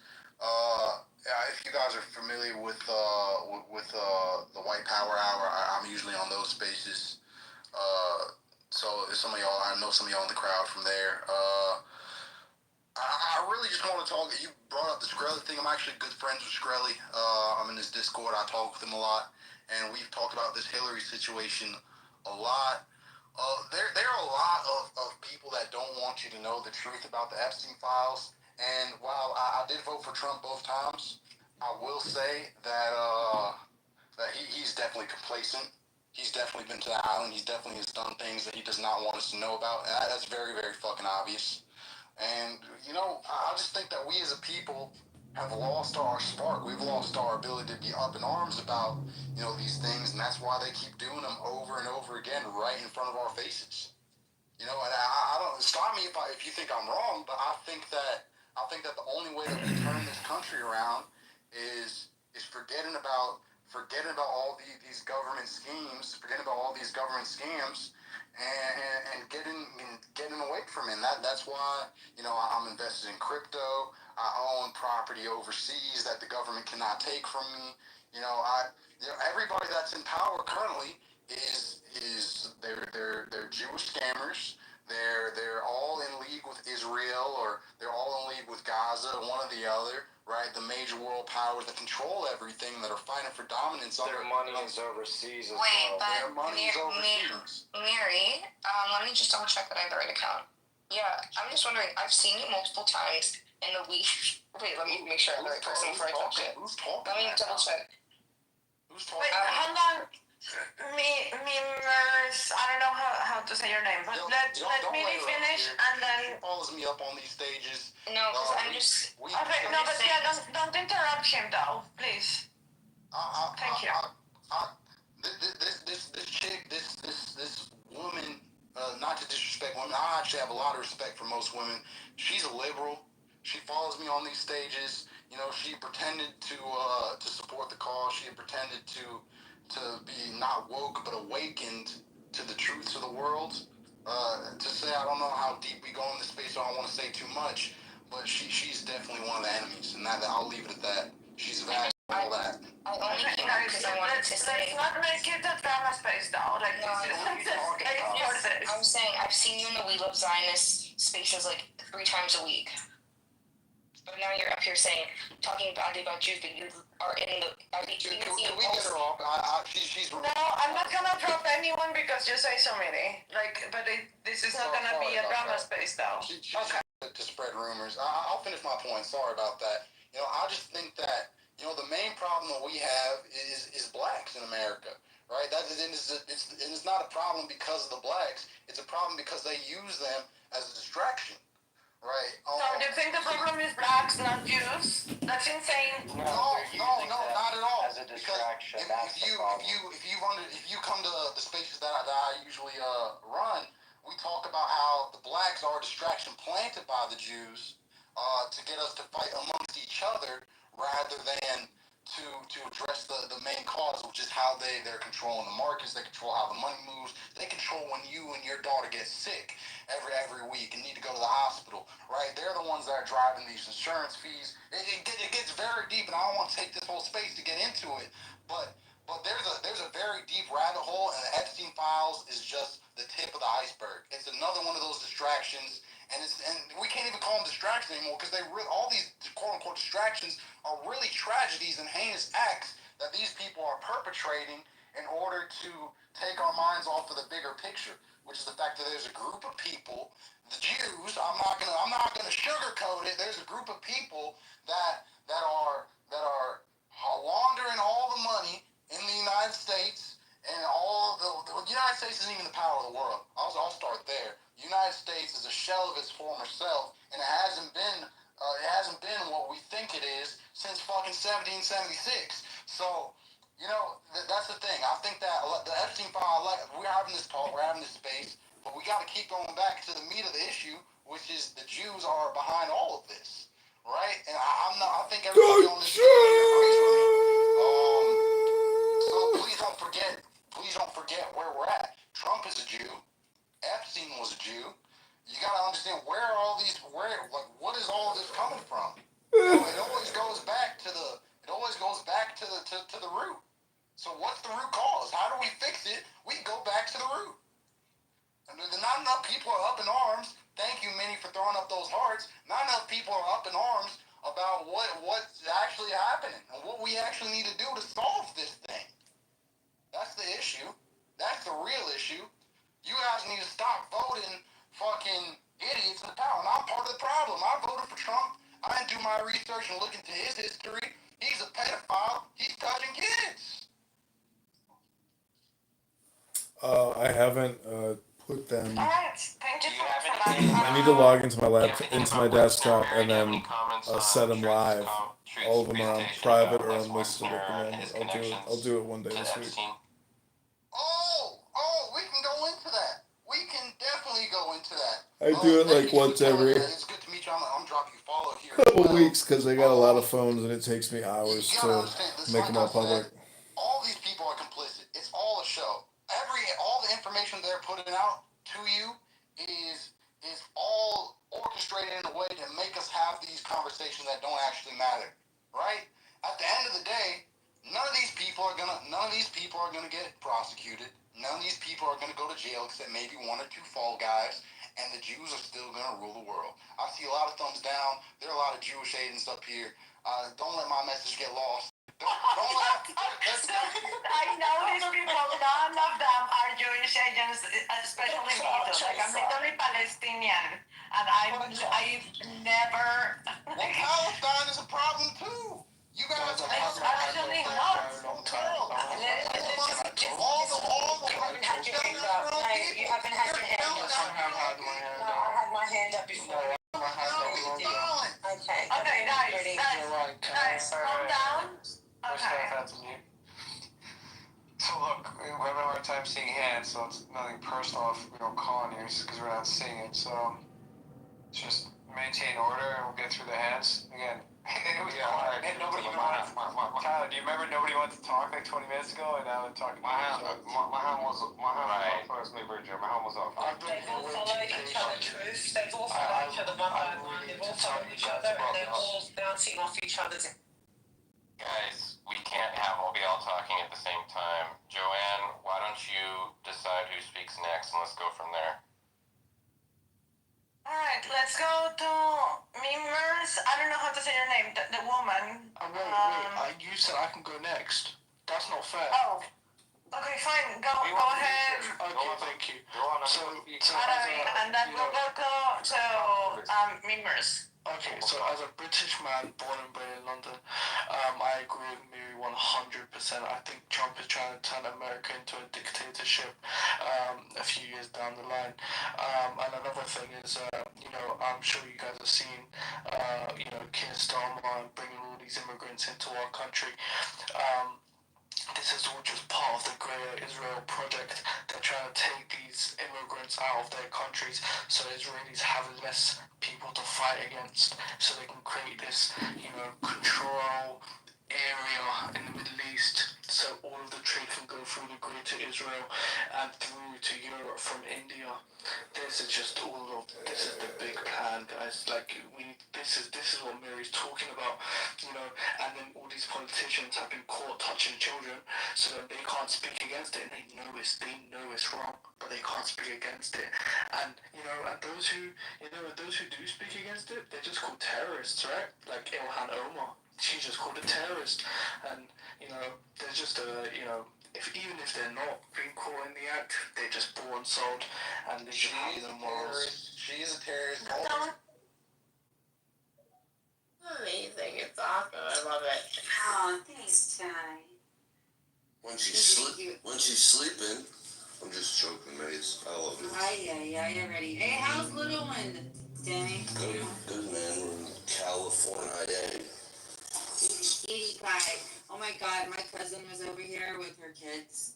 She's got the most, beautiful. Oh my God, this baby girl, all right? She is 14 months, and let me just tell you, she's just all over the place, and she's talking. She'll have a whole conversation with you. I don't understand, maybe, I don't know, you understand, 10% of it, but it just that, I think yours is similar to that age. If I'm not exactly sure. Yeah, those moments. He holds his feet up, and he goes sniffing, and meaning he wants you to sniff his feet, and then tell him that they smell disgusting and they're gross, and then. It's going to take over. You told us that people had asked you before, and said that you were the most famous person on, ever. And you said, no, not me. And they said, well, who? You said, Jesus. The man upstairs, right? It's true. And you know what? It's not true. It's always going to be true. Everybody knows it. And we can pray. Everybody, we need to pray. And we need to do it. And we need to do that. And we need to get all of the support out there, all the knowledge of what's going on. It's horrible. Yes, sir. And we're going to be, if two or more that are gathered agree in his name, it shall be done. And here we are, sir. Amen.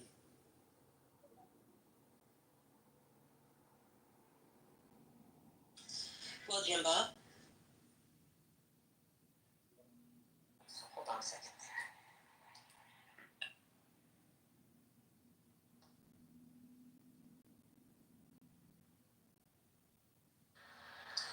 Hello, Miss Tammy. Hello, Michelle. Hello, Jim Bob. Is it Richard? Everybody in here, because we're all here for the same reason. We love James and Tina. They need Nuka, the whole family. We love them. And you said we could come up here and share something about James or whatever. And you know what? When I first heard him talking ever, I was new to X, and I couldn't tell you what he was talking about because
shots.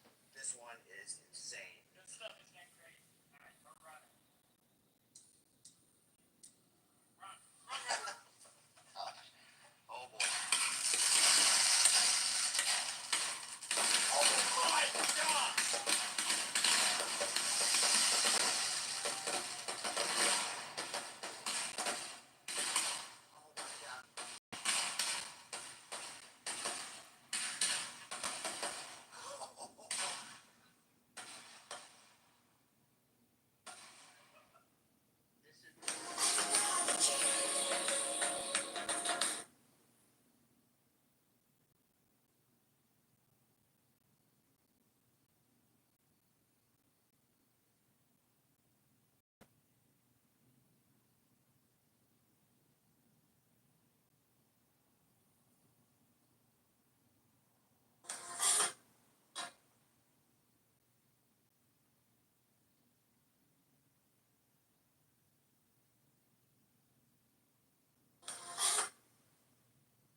What are those people, John? Despite how much you told me I'm a dumbass.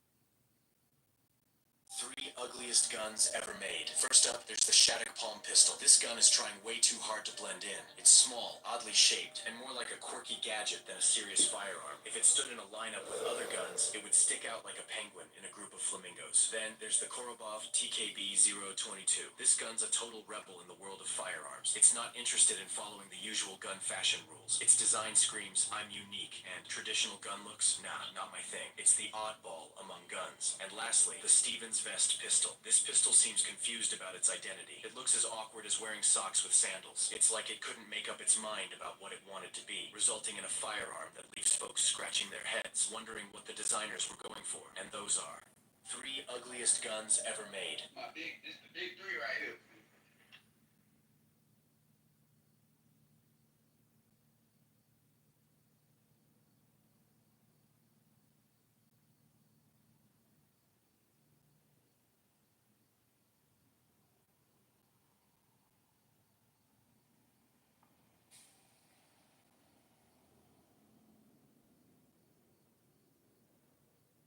This little thing helped me more than my last therapy session. It's called the Pandy, a lifelike plush toy designed and powered by AI.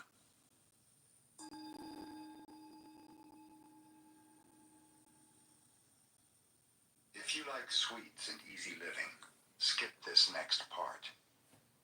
It is about men tremendously intent on being reborn, on Satori, enlightenment. It can happen to you. In a flashing moment, something opens. You're new, all through. You see the same unsame world with fresh eyes. This universe-renewing power comes by grace, not logic. I mean, I know your language. Wherever you are seems to make little difference. It doesn't make sense. It makes you. Zen has many classic texts, of which this next work is one. Mumon Kan, literally, no gate barrier, was recorded by the Chinese master Ikai, also called Mumon, who lived from 1183 to 1260. The work consists of narrated relationships between ancient Chinese teachers and their pupils, illustrating means employed to sublimate the dualistic, outgoing, generalizing, intellectualizing tendencies of students in order that they might realize their true nature. The problems or inner challenges with which the masters confronted their pupils came to be called koans, and each of the following stories is a koan in itself. The stories use slang freely to actualize the highest teaching, the seeing into one's being. Occasional instances of apparent violence might be better interpreted as vigor and earnestness. None of the stories make any pretense at logic. They are dealing with states of mind rather than words. Unless this is understood, the point of the classic will be missed. The whole intent was to help the pupil break the shell of his limited mind and attain a second eternal birth. This weekend we need 700 signatures. Each problem is a barrier. Those who have the spirit of Zen pass through it. Those who live in Zen understand one koan after another, each in his own way, as if they were seeing the unseen and living in the illimitable. Zen masters used koans to stop their students' word drunkenness and mind wandering. When they had the student meditate on a koan, this was another way of saying, don't waste your life merely sensing. Channel thought and feeling to one purpose, and then let it happen. Has this art of turning on one's light been lost? It needn't be if you put your mind and all else you have to it. If the leaders of mankind were more aware, when by chance they come into minor powers, they might exploit others less. These old teachers complimented their students by criticism, blows even. When they praised, it usually meant belittling. This was the custom. They had a deep concern for their pupils, but showed it in presence, not words. They were strong fellows, shockers. They gave questions for which the only answer was one's whole being. What is the right answer to a koan? There are many right answers, and there are also none. There is even a book in Japan, hard to come by, which gives proper answers to each of these mind openers. What a joke. For the koan itself is the answer, and by the time there is a right answer to it, Zen is dead. Mumon wrote the following words in his introduction to The Gateless Gate. Zen has no gates. The purpose of Buddha's words is to enlighten others. Therefore Zen should be gateless. Now, how does one pass through this gateless gate? Some say that whatever enters through a gate is not family treasure. That whatever is produced by the help of another is likely to dissolve and perish. Even such words are like raising waves in a windless sea, or performing an operation upon a healthy body. If one clings to what others have said and tries to understand Zen by explanation, he is like a dunce who thinks he can beat them with a pole, or scratch an itching foot from the outside of a shoe. It will be impossible after all. In the year 1228, I was lecturing monks in the Ryusho Temple in eastern China, and at their request I retold old koans, endeavoring to inspire their Zen spirit. I meant to use the koans as a man who picks up a piece of brick to knock at a gate, and after the gate is opened, brick is useless and is thrown away. My notes, however, were collected unexpectedly, and there were 48 koans, together with my comment in prose and verse concerning each, although their arrangement was not in the order of the telling. I've called the book The Gateless Gate, wishing students to read it as a guide. If a reader is brave enough and goes straight forward in his meditation, no delusions can disturb him. He will become enlightened just as did the patriarchs in India and in China, probably even better.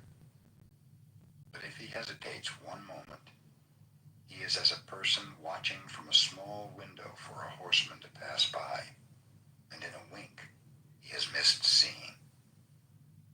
The great path has no gates. Thousands of roads enter it. When one passes through this gateless gate, He walks freely between heaven and earth.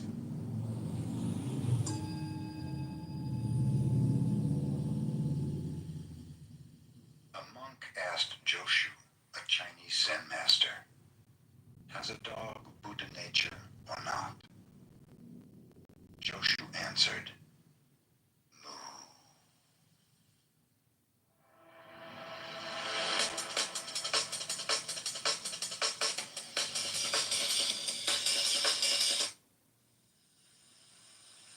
Mu is the negative symbol in Chinese meaning no thing or nay.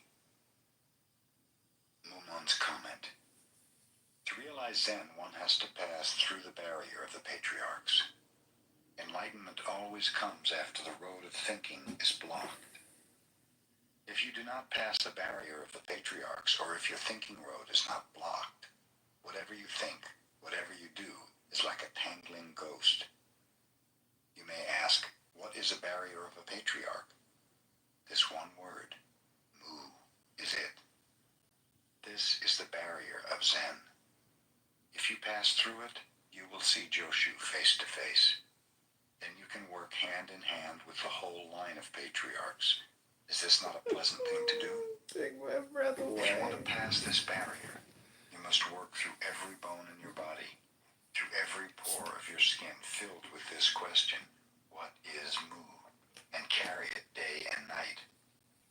Do not believe it is the common negative symbol meaning nothing. It is not nothingness, the opposite of existence. If you really want to pass this barrier, you should feel like drinking a hot iron ball that you can neither swallow nor spit out.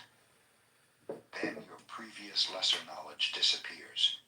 As a fruit ripening in season, your subjectivity and objectivity naturally become one. It is like a dumb man who has had a dream. He knows about it, but he cannot tell it. When he enters this condition, his ego shell is crushed, and he can shake the heaven and move the earth. He is like a great warrior with a sharp sword. If a Buddha stands in his way, he will cut him down. If a patriarch offers him any obstacle, he will kill him, and he will be free in his way of birth and death. He can enter any world as if it were his own playground. I will tell you how to do this with this koan. Just concentrate your whole energy into this move, and do not allow any discontinuation. When you enter this move and there is no discontinuation, your attainment will be as a candle burning and illuminating the whole universe. Has a dog Buddha nature? This is the most serious question of all. If you say yes or no, you lose your own Buddha nature.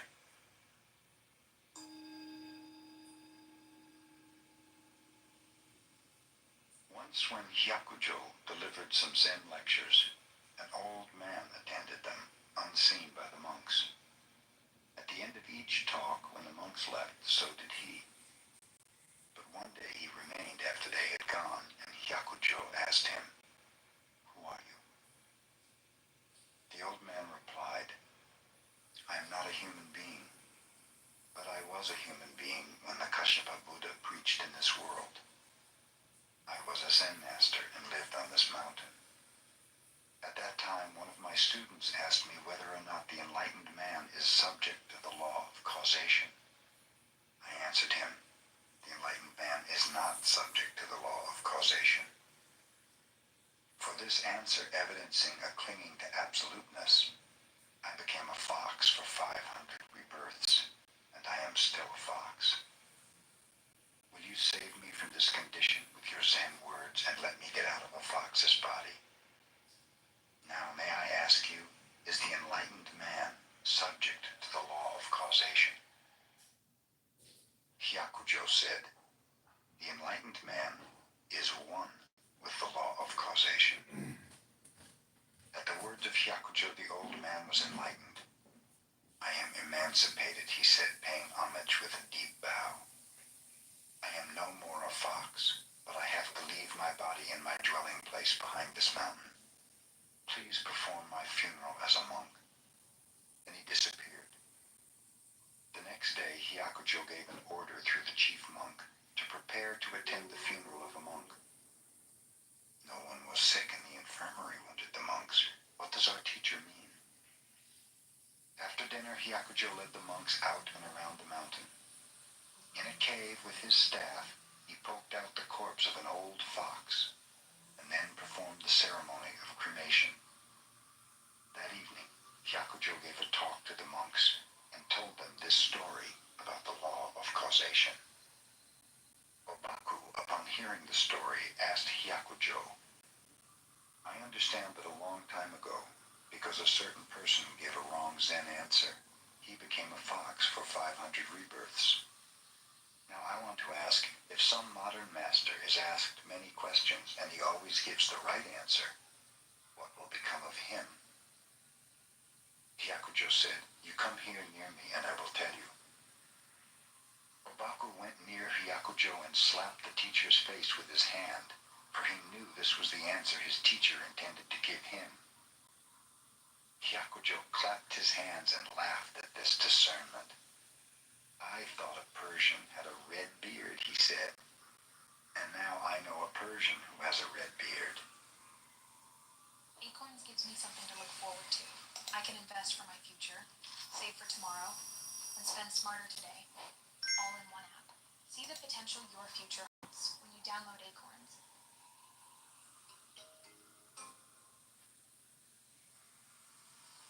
Mumon's comment.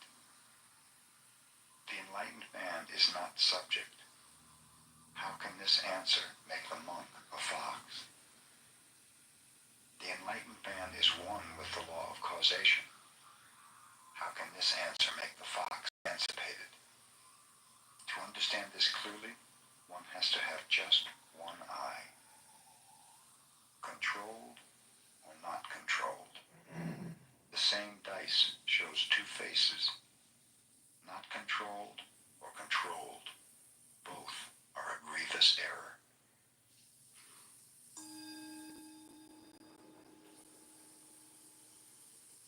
Gute raised his finger whenever he was asked a question about Zen. A boy attendant began to imitate him in this way. When anyone asked the boy what his master had preached about, the boy would raise his finger. Gute heard about the boy's mischief. He seized him and cut off his finger. The boy cried and ran away. Gute called and stopped him. When the boy turned his head to Gute, Gute raised up his own finger. In that instant, the boy was enlightened. When Gute was about to pass from this world, he gathered his monks around him. I attained my finger Zen, he said, from my teacher, Tenryu, and in my whole life, I could not exhaust it. Then he passed away. Mumon's comment. Enlightenment, which Gute and the boy attained, has nothing to do with the finger. If anyone clings to a finger, Tenryu will be so disappointed that he will annihilate Gute, the boy, and the clinger altogether. Gute cheapens the teaching of Tenryu, emancipating the boy with a knife. Compared to the Chinese god who pushed aside a mountain with one hand, old Gute is a poor imitator.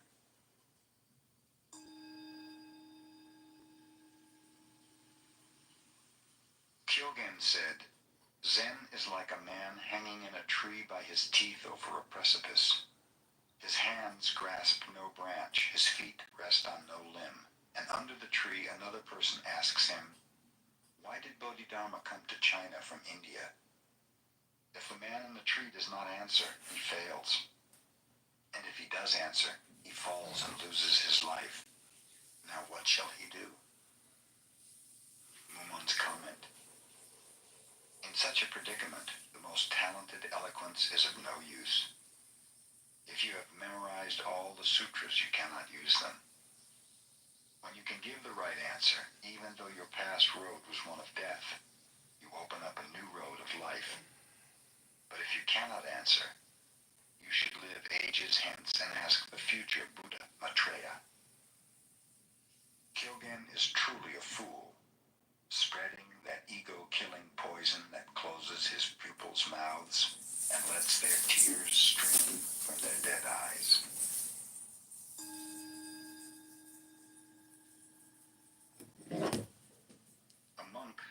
Joshu, I have just entered the monastery. Please teach me.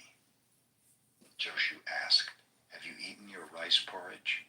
The monk replied, I have eaten. Joshu said, then you had better wash your bowl. At that moment, the monk was enlightened. Mumon's comment, Joshu is the man who opens his mouth and shows his heart. I doubt if this monk really saw Joshu's heart. I hope he did not mistake the bell for a pitcher. It is too clear, and so it is hard to see. A dunce once searched for a fire with a lighted lantern. Had he known what fire was, he would have cooked his rice much sooner.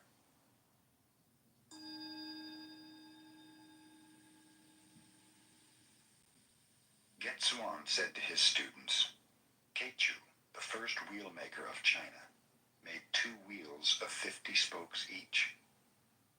Now suppose you removed the nave uniting the spokes. What would become of the wheel? And had Keichu done this, could he be called the master wheelmaker? Mumon's comment, if anyone can answer this question instantly, his eyes will be like a comet and his mind like a flash of lightning. When the hubless wheel turns, master or no master can stop it. It turns above heaven and below earth, south, north, east, and west.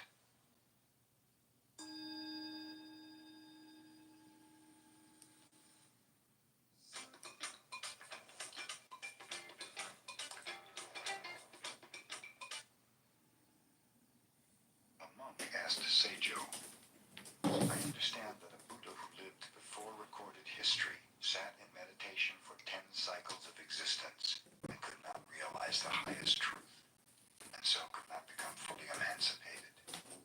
Why was this so? Seijo replied, your question is self-explanatory. The monk asked, since the Buddha was meditating, why could he not fulfill Buddhahood? Seijo said, he was not a Buddha. Mumon's comment, I will allow his realization, but I will not admit his understanding. When one ignorant attains realization, he is a saint. When a saint begins to understand, he is ignorant. It is better to realize mind than body. When mind is realized, one need not worry about body. When mind and body become one, the man is free. Then he desires no praising.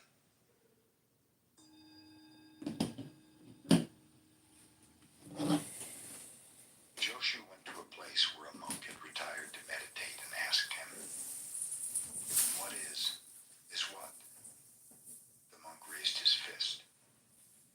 Joshu replied, ships cannot remain where the water is too shallow. And he laughed. A few days later, Joshu went again to visit the monk and asked the same question. The monk answered the same way. Joshu said, well given, well taken, well killed, well saved, and he bowed to the monk. Mumon's comment, the raised fist was the same both times. Why is it Joshu did not admit the first and approved the second one? Where is the fault? Whoever answers this knows that Joshu's tongue has no bone, so he can use it freely. Yet perhaps Joshu is wrong, or through that monk he may have discovered his mistake. If anyone thinks that the one's insight exceeds the other's, he has no eyes.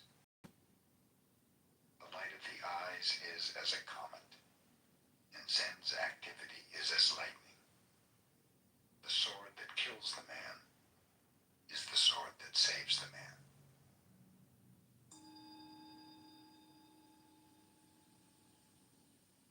Tokusan went to the dining room from the meditation hall holding his bowl. Toku was on duty cooking. When he met Tokusan, he said, the dinner drum is not yet beaten. Where are you going with your bowl? So Tokusan returned to his room.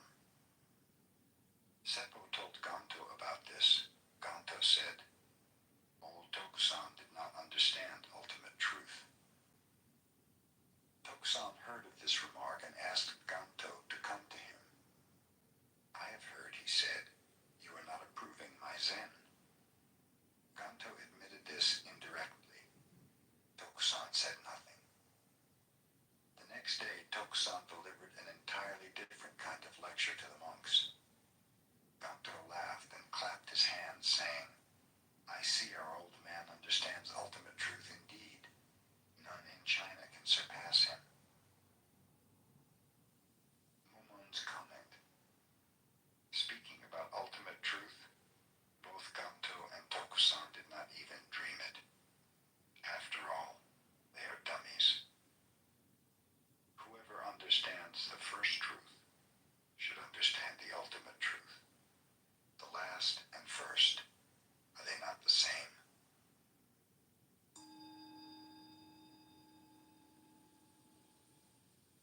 Nansen saw the monks of the eastern and western halls fighting over a cat. He seized the cat and told the monks, if any of you say a good word, you can save the cat. No one answered, so Nansen boldly cut the cat in 2 pieces. That evening, Joshu returned, and Nansen told him about this. Joshu removed his sandals and, placing them on his head, walked out. Nansen said, if you had been there, you could have saved the cat. Mumon's comment. Why did Joshu put his sandals on his head?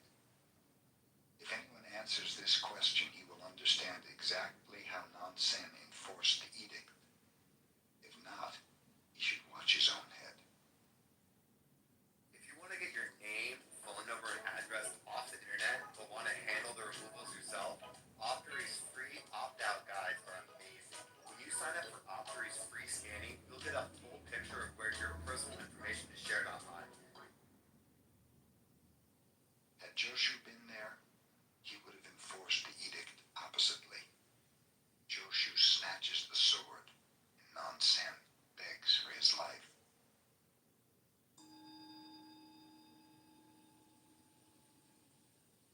Tozan went to Umon. Umon asked him where he had come from. Tozan said, from Seto village. Umon asked, in what temple did you remain for the summer? Tozan replied, the temple of Hoji, south of the lake. When did you leave there? Asked Umon, wondering how long Tozan would continue with such factual answers. The 25th of August, answered Tozan. Umon said, I should give you 3 blows with a stick, but today I forgive you. The next day, Tozan bowed to Umon and asked, yesterday you forgave me 3 blows. I do not know why you thought me wrong. Umon, rebuking Tozan's soulless responses, said, you are good for nothing. You simply wander from one monastery to another. Before Umon's words were ended, Tozan was enlightened. Umon's comment. Umon fed Tozan good Zen food. If Tozan can digest it, Umon may add another member to his family. In the evening, Tozan swam around in a sea of good and bad. But at dawn, Umon crushed his nutshell. After all, he wasn't so smart. Now I want to ask, did Tozan deserve the 3 blows? If you say yes, not only Tozan, but every one of you deserves them. If you say no, Umon is speaking a lie. If you answer this question clearly, you can eat the same food as Tozan. The lioness teaches her cubs roughly. The cubs jump and she knocks them down. When Umon saw Tozan, his first arrow was light. His second arrow shot deep.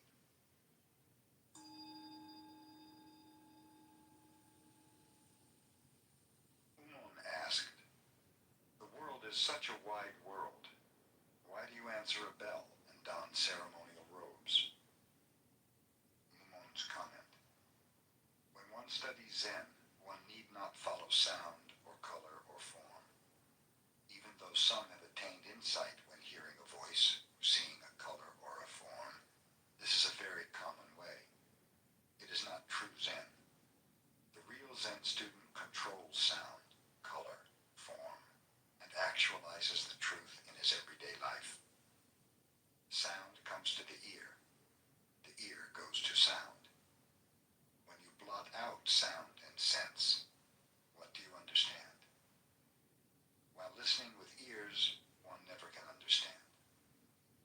understand intimately, one should see sound. When you understand, you belong to the family. When you do not understand, you are a stranger. Those who do not understand belong to the family. And when they understand, they are strangers.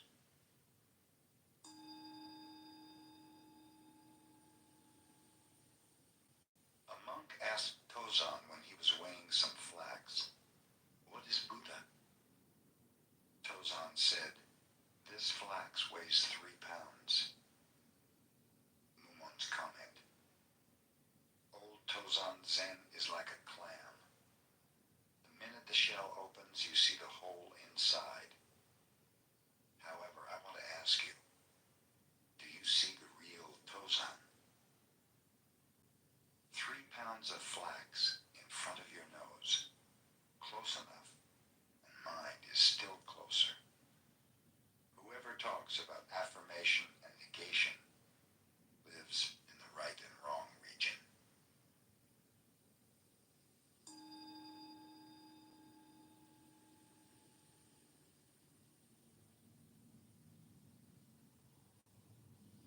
Joshu asked Nansen, "What is the path?"